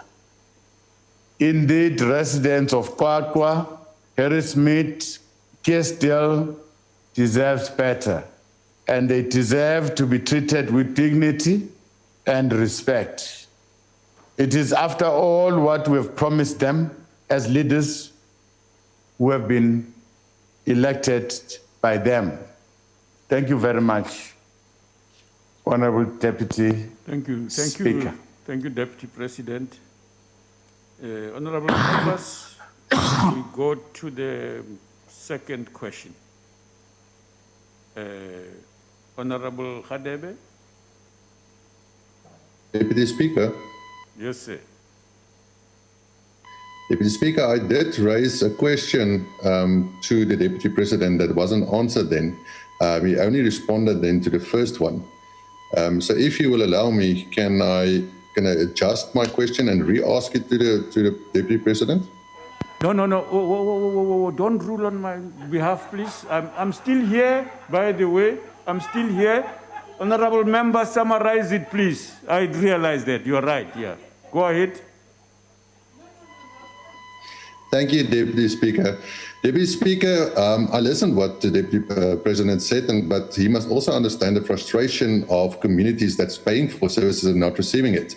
It's more than a year, and only now are the role players coming together. So the question stands, the legislation do not permit privatization of services. But what will the Deputy President's solution be to address the recourse for these communities whose municipalities and provincial governments has failed while providing their own services? Thank you, Deputy Speaker. Thank you very much, Honorable Member. Honorable Members, because it was my mistake, I used my discretion to allow him to do what he's just done. This is not what you must try and do next time. I will say no. Deputy President, please go ahead. Thank you very much, Deputy Speaker. Well, that is why I'm convening a meeting tomorrow of all the role players that I've mentioned. And I've requested a technical task team to go there. They've not yet presented a report back to me, and with proposal on what best can we do to address the situation. But my intention of convening tomorrow's meeting is to get it exactly from these leaders what is the best for that municipality. Because these leaders must understand that as much as there are these challenges, the people who are suffering are the people in that municipality. So we are accepting the fault of prematurely revoking the Section 139, having not really resolved all the issues.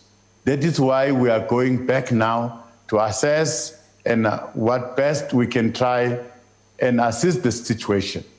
So I'm going to really try my best to try and with the available leadership to try and resolve the situation in order for these people in this municipality to receive their services.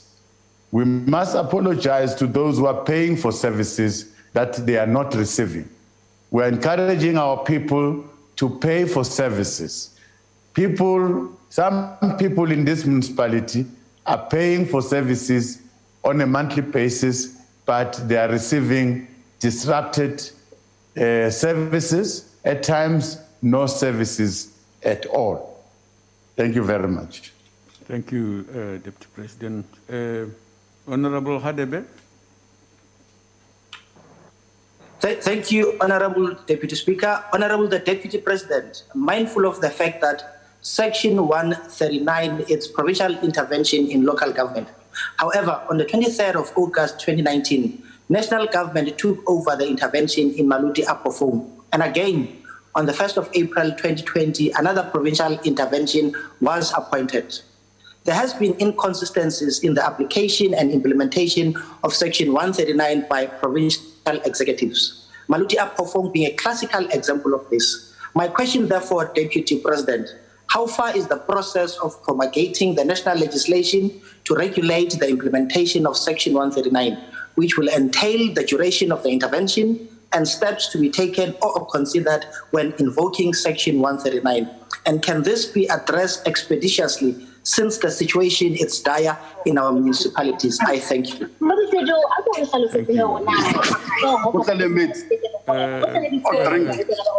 Honorable members, Honorable Makosini, please switch off your mic. Switch off your mic, Honorable Member. Batho ba ba tshwenya speaker ke feditse ke a leboga.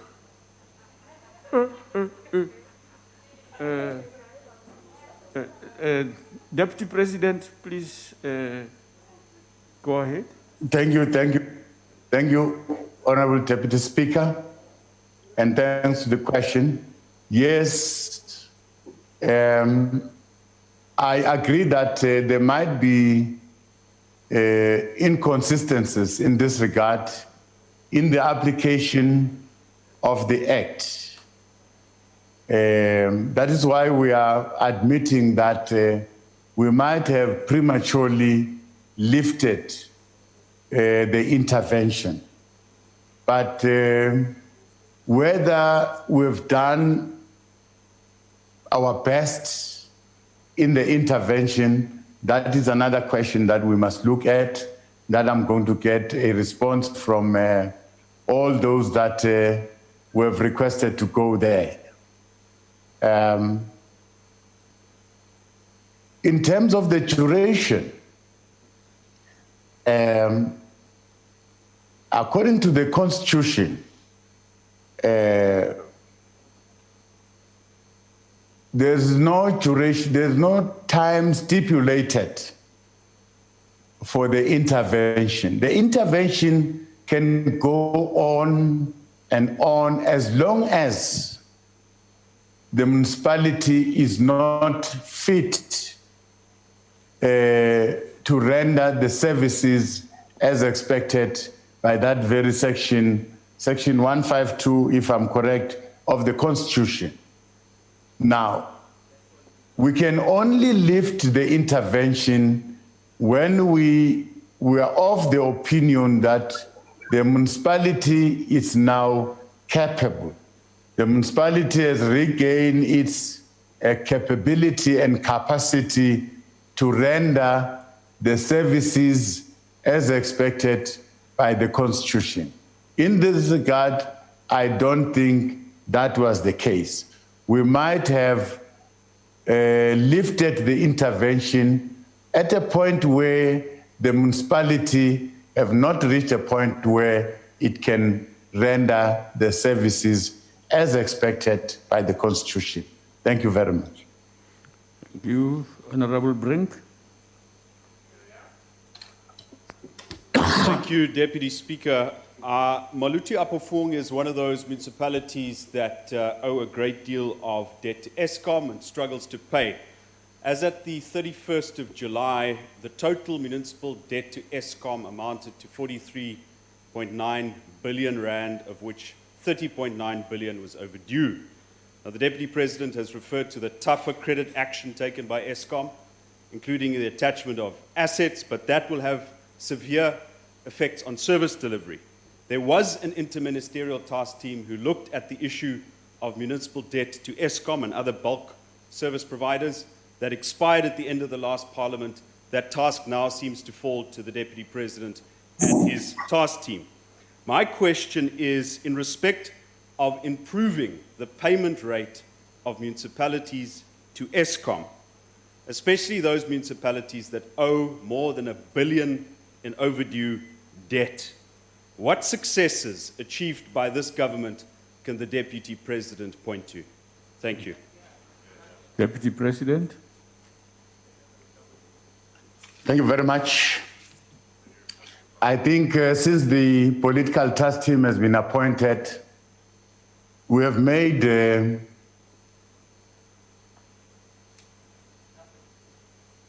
reasonable progress, not to our satisfaction, like I sound that is owed by public entities.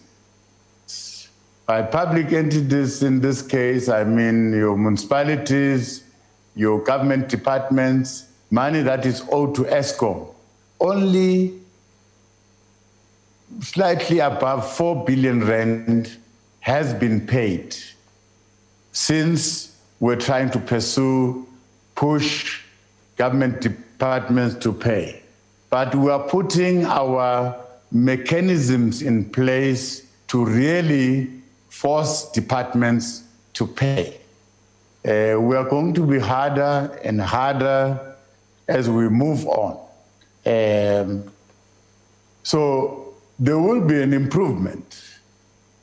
The stance that is taken by Eskom in dealing with municipalities that are not paying, Eskom has got our support.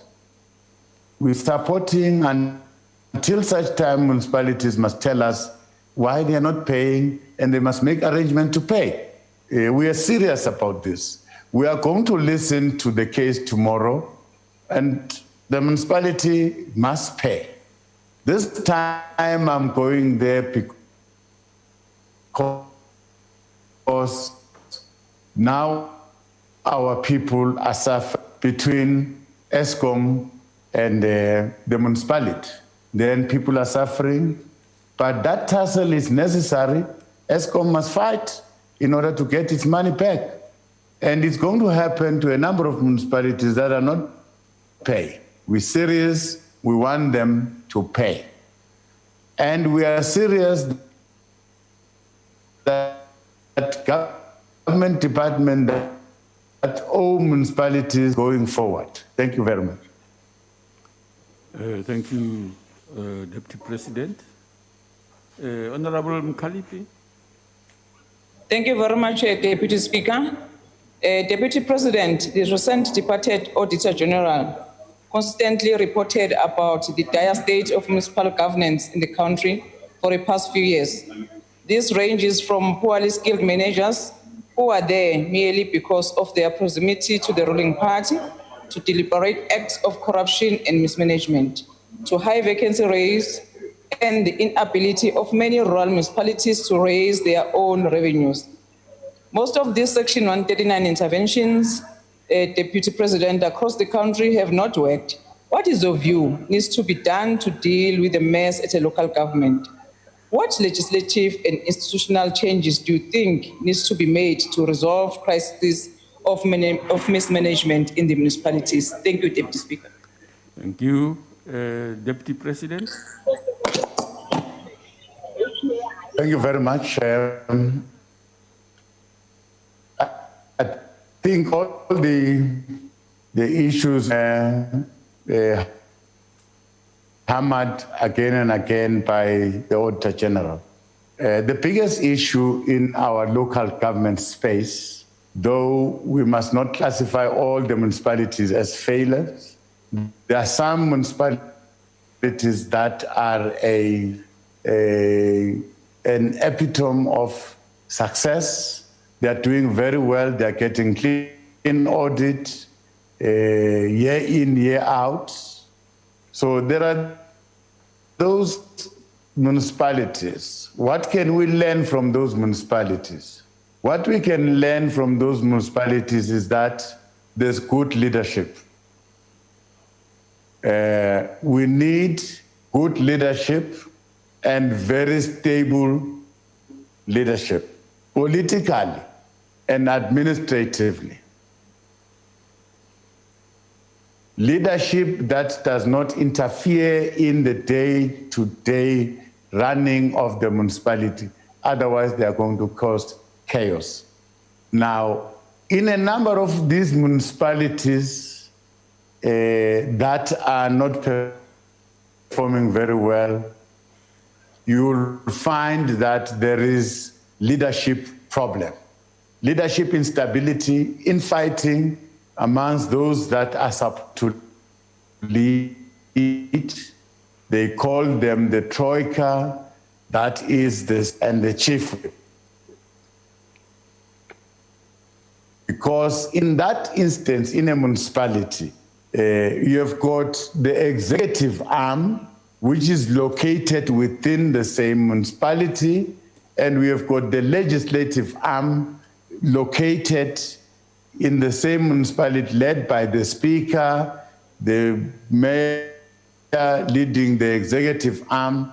They must coexist, and we have got the chief whip that is leading the majority party in that municipality. Now you find these three not really working together and causing instability. The second problem is the skills that are lacking there. In the main, financial management skills are lacking and they're not there. And you find that most of the people that are employed in these struggling municipalities are not relevantly qualified to be in those positions. That is why you have got financial problems, mismanagement of finances. Now, thirdly, municipalities are struggling because they are failing to collect revenue. They don't have the capacity. A municipality is like a shop. Municipalities is there to sell services. They're selling electricity, they're selling water. They can't sell these services at a loss, otherwise they'll collapse. Now, in our municipalities that are collapsing, the capacity to collect revenue is found to be wanting.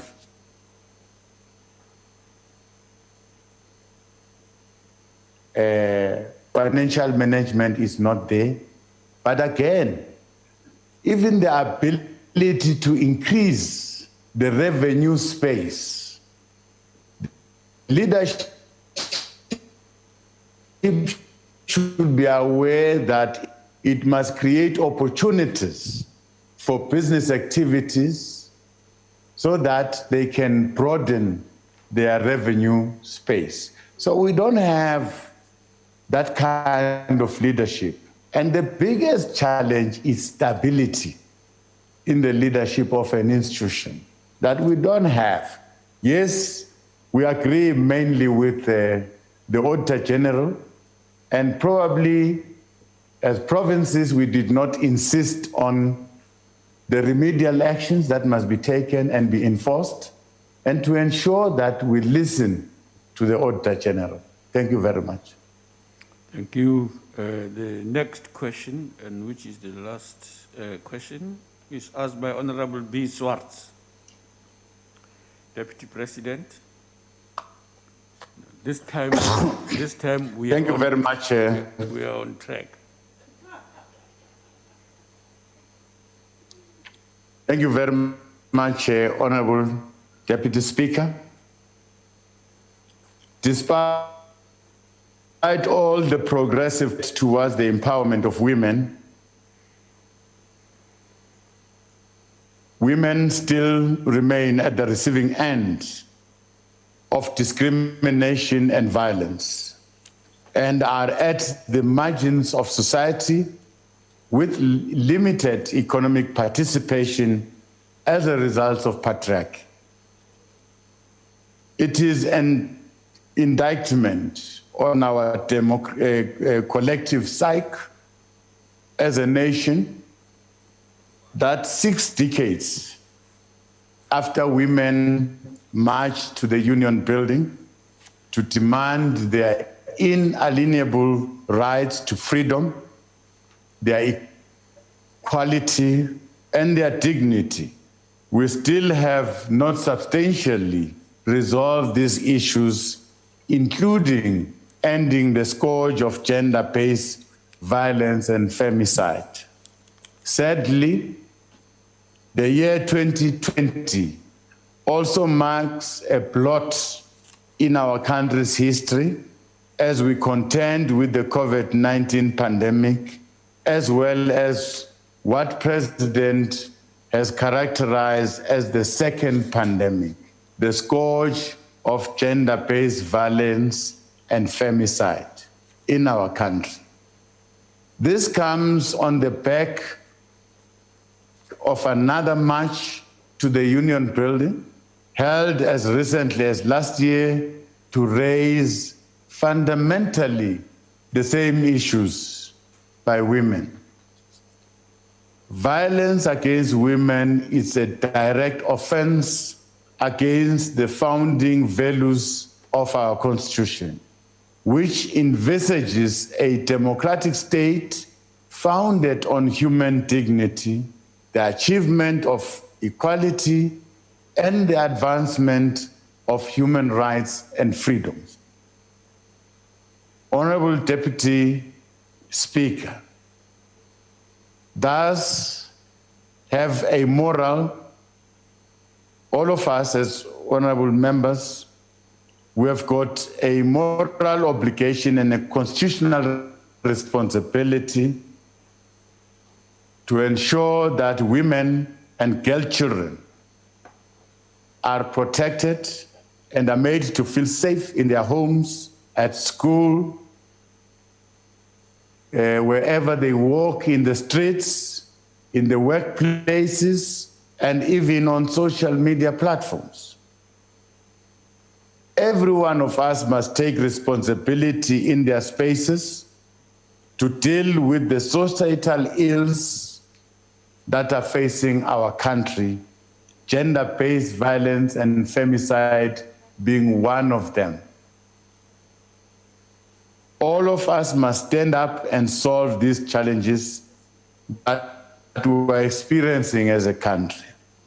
We hear the cries of women and our children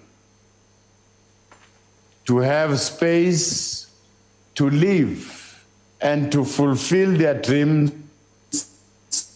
and aspirations, and therefore as a society, it is incumbent upon all of us to make that possible. We must give women and our children that space to live and that freedom. The violation of women goes against all that our democracy should be about, which guarantees the full emancipation of women.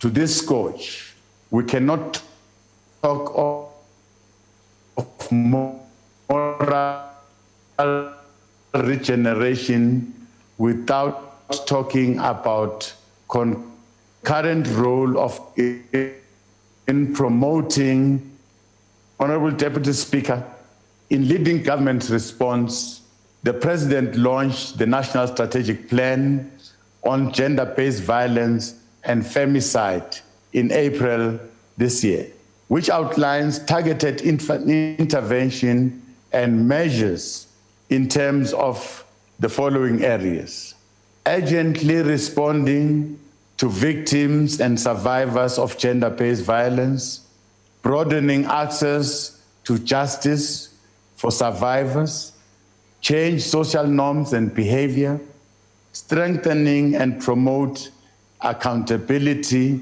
and the creation of economic opportunities for women who are vulnerable. This plan is a pragmatic blueprint to stem the epidemic of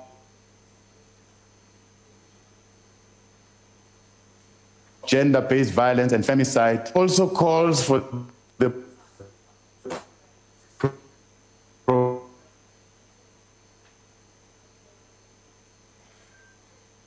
provision of victims accessible from all sectors of our society. To implement this national plan is required. To guide the implementation, Cabinet has approved the establishment of the National Council on Gender-Based Violence and Femicide. This structure will greatly enhance coordination of multi-sectoral efforts in responding to this national challenge, and will also work closely with the South African National AIDS Council, as there is evidence of the relationship between acts of gender-based violence and HIV infections. As government, we continue to strengthen our criminal justice system to ensure that victims of gender-based violence and femicide are able to access justice and feel protected under the laws of this country. We're also determined to broaden access to justice for victims and survivors of gender-based violence and femicide. In this regard, the three pieces of legislation, namely the Domestic Violence Amendment Bill, Criminal Law, Sexual Offences and Related Matters Amendment Bill, and the Criminal and Related Matters Amendment Bill, are currently being processed. This legislative intervention is in addition to a variety of interventions implemented by various government departments. They include the Tutuzela Care Centers that are established by the National Prosecuting Authority, which enable the provision of medical, legal, and psychological management support to survivors of sexual violence to prevent secondary victimization.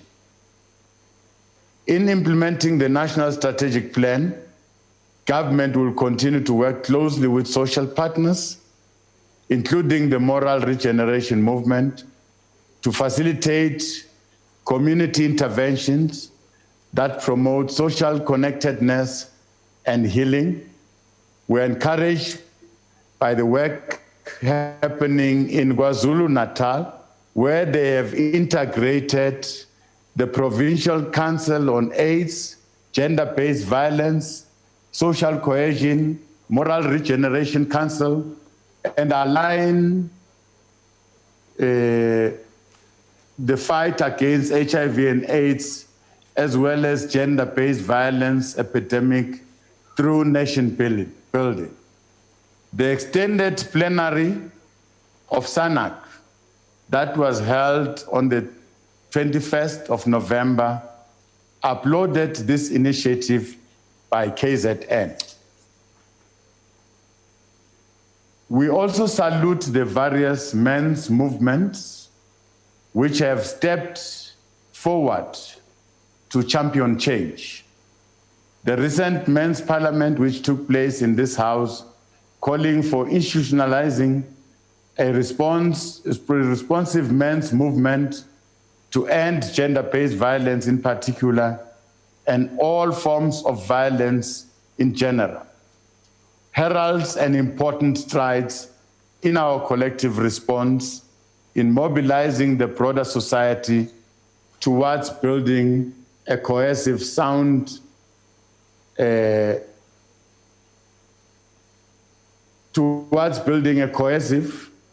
South Africa that protects the human rights of women to life, equality, and dignity. The Men's Parliament, which is an initiative by the men's sector of the SANAC in partnership with a range of stakeholders in civil society, private sector, and government, including Parliament, that was held on the 19th to the 28th of November 2020. It's a progressive step. With the country's adoption of the National Strategic Plan on Gender-Based Violence and Femicides, Men's Parliament and Boys' Assemblies are crucial mechanisms to support the country's efforts to deal decisively with gender-based violence and femicides that is harming and violating women, mothers, grandmothers, sisters, and girl children. Thank you very much, Honorable Deputy Speaker. Thank you, Deputy President. Honorable B. Swart. Thank you, Honorable. Deputy Speaker. Yes, Honorable Deputy President. Can I request 5 minutes of your time just to that's allowed. Comfort to pay my tax? Yeah. Please do. The revenue services want it. Big time. Okay. Honorable Yes. members, take a 5 minutes comfort break. Yes. Thank you very much.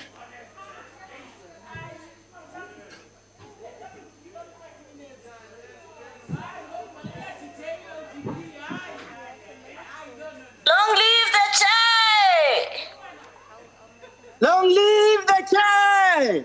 Long live the Chai! Long live Titi Mabuza, long live! Long live! Long live Majortina, long live! Long live! Perhaps I could add. The Chai, volunteer! Speaker, nothing further in that regard. That was the end of the matter as far as she was concerned. Long live the Chai! Long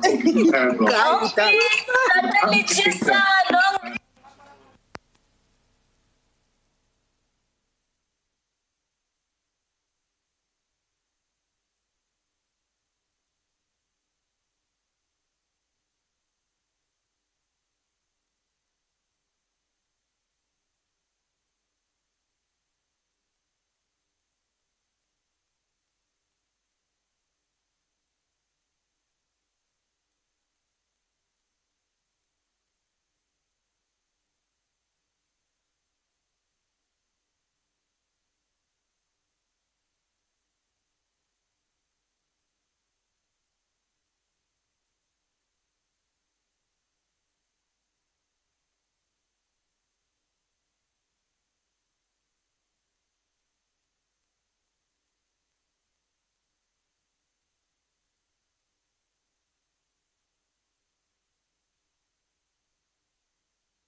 Not done.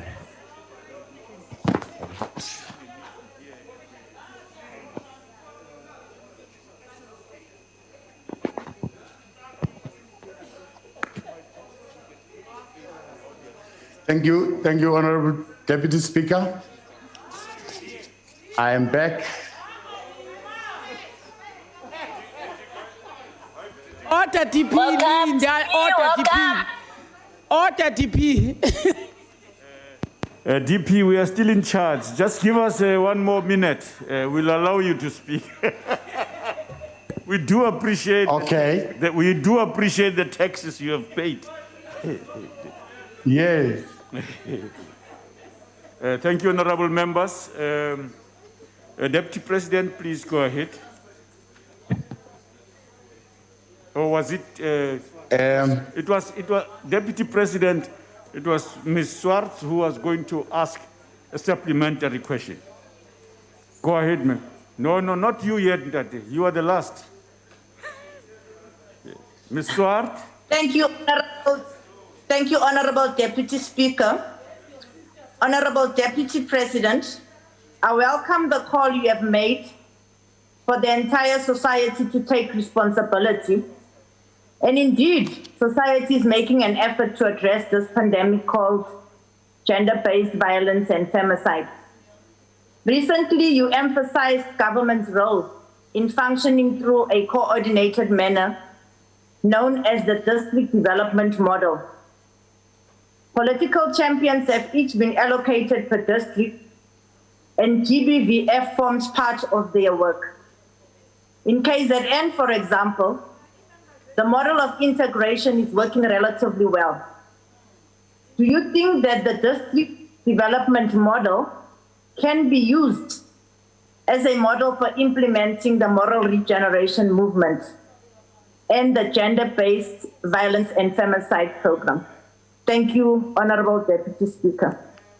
Thank you, Honorable Member. Deputy President. Thank you very much.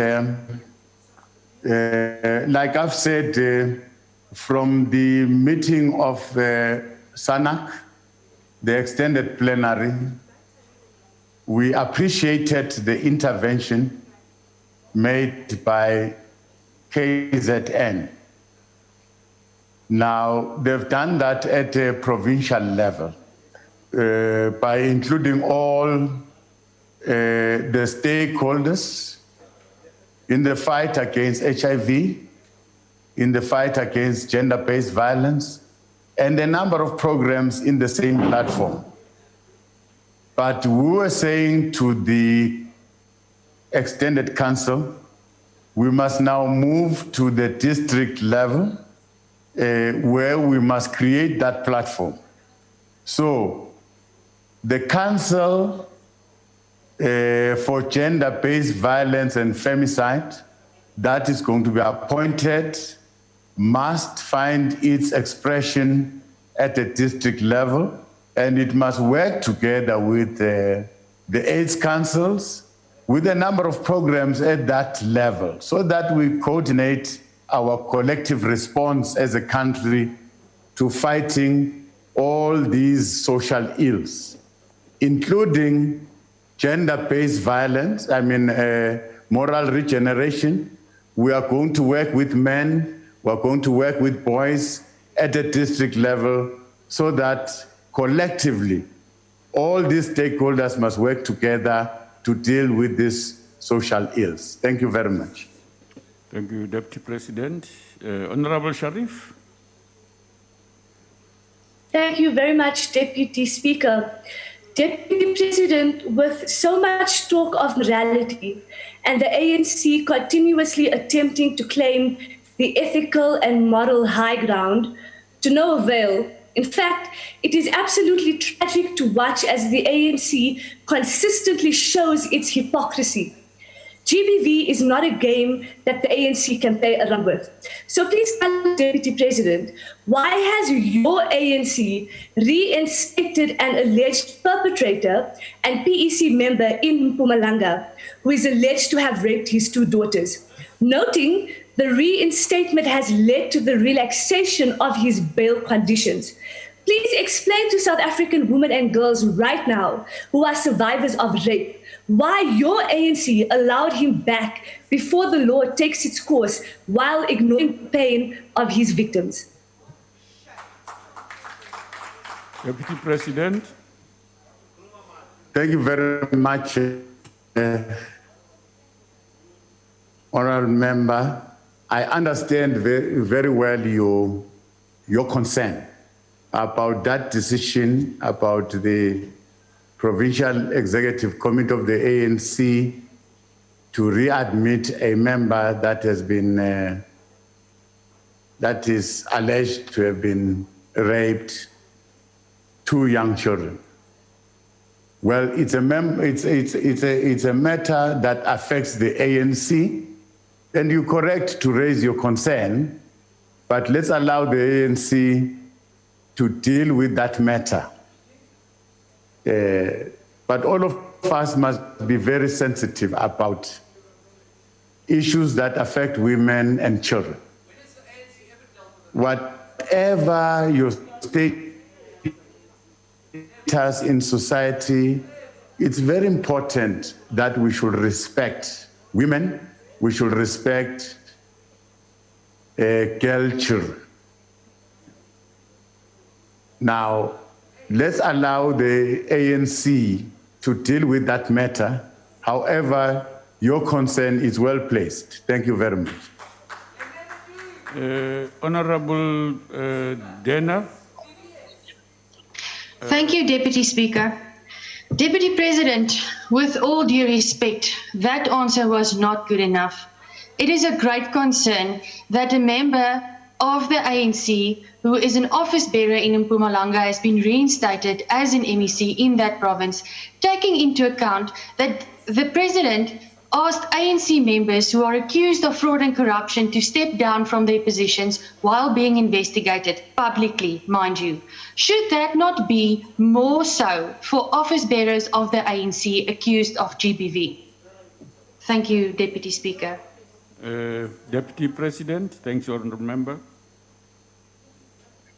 Thank you very much, Deputy Speaker and Honourable Member. Thank you for the same question, emphasizing on the same spot. And I understand really the concern coming from women.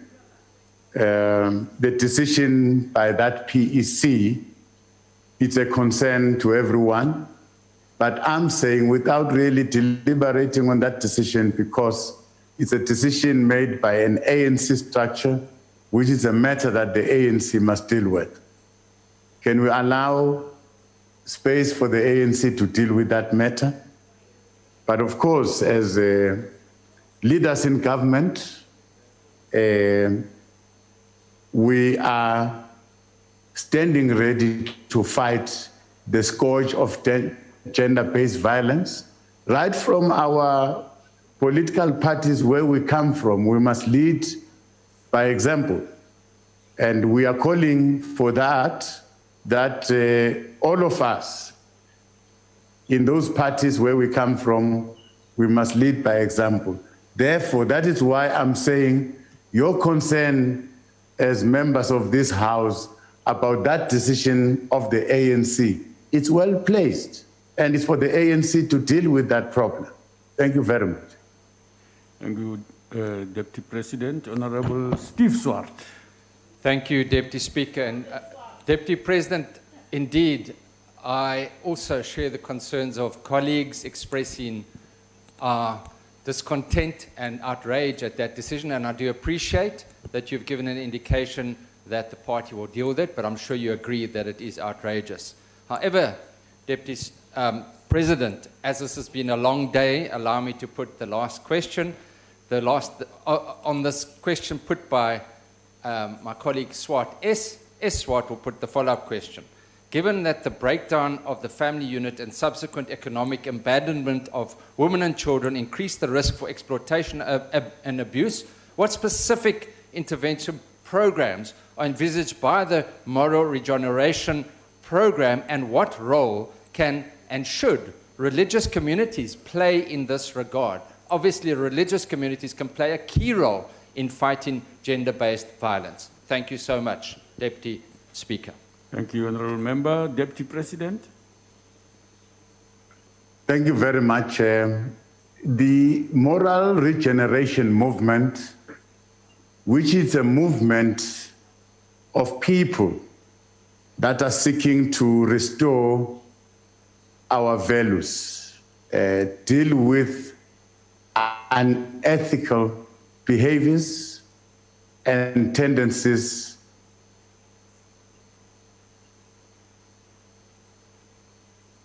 within our society that has, in that bigger movement, this movement must grow. It's going to include all those people that are also fighting, working hard to reverse the scourge of HIV and AIDS. We must be part, we must be together. Now, those people under the moral regeneration movement are now going to be joined by this council on gender-based violence that is constituted by labor, by civil society, by business, by government. All of us, we are now forming this big movement that is there to fight these social ills. Now, it is also the responsibility of government to try and restore the family as a basic unit of society. Remember, some of these children are growing in an environment that you cannot call it a family. Remember, some of these children don't have families. Some of these children are growing up in informal settlements. Some of these people don't have the desired services that must be provided to them. So it must be a very comprehensive approach towards fighting these societal ills that are bedeviling our society. So I welcome the other structures like your Council on Gender-Based Violence, like your Council on HIV and AIDS, like civil society, like business, all of us, let's stand up and fight gender-based violence. But above all, let us request families to try and restore family values. Let's request fathers to be fathers in their homes. Let's request mothers to be mothers in their home. Let us look after our children. Now, that is why we are talking directly to men. Men have organized themselves into this men's movement, trying to really sensitize men about the role that they must play in society. Now, after that, people felt, no, not men alone. We must also target young boys. So there are movements of young boys. They've been to legislatures, they've been given an opportunity to speak. So I see a society that is gradually standing up, getting ready to fight these pandemics that are confronting our society. Thank you very much. Thank you, Deputy President. Honorable members, allow me a moment to point out that earlier the reaction of Honorable Mautwe to my pointing out that she had exceeded her time, and her subsequent response to that constituted violation of Rule 92. I did say that, but specifically 11. The presiding officer's ruling on a point of order is final and binding and may not be challenged or questioned in the House. 12 says a member who is aggrieved by a presiding officer's ruling on a point of order may subsequently, in writing to the Speaker, request that the principle or subject matter of the ruling be referred to the Rules Committee. B, the Rules Committee may deal with the referral in terms of paragraph A as it deems fit, provided that it must confine itself to the principle underlying or subject matter of the ruling concerned and may not in any manner consider the specific ruling which is final and binding. Honorable members, some of you might be thinking this is a blinding glimpses of the obvious. Indeed, that is correct.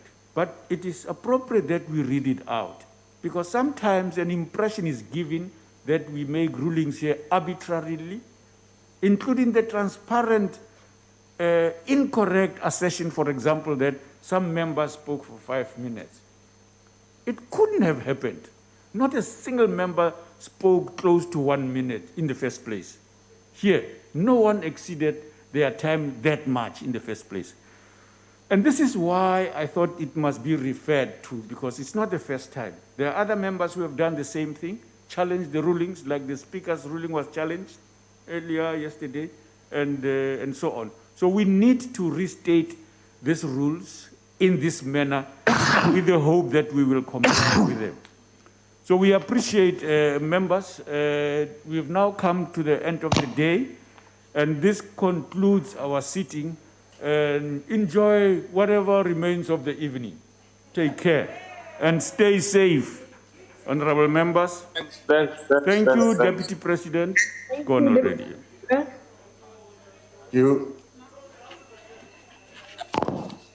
Thank you, Deputy President. Thank you, Chair. Deputy President. Thank you.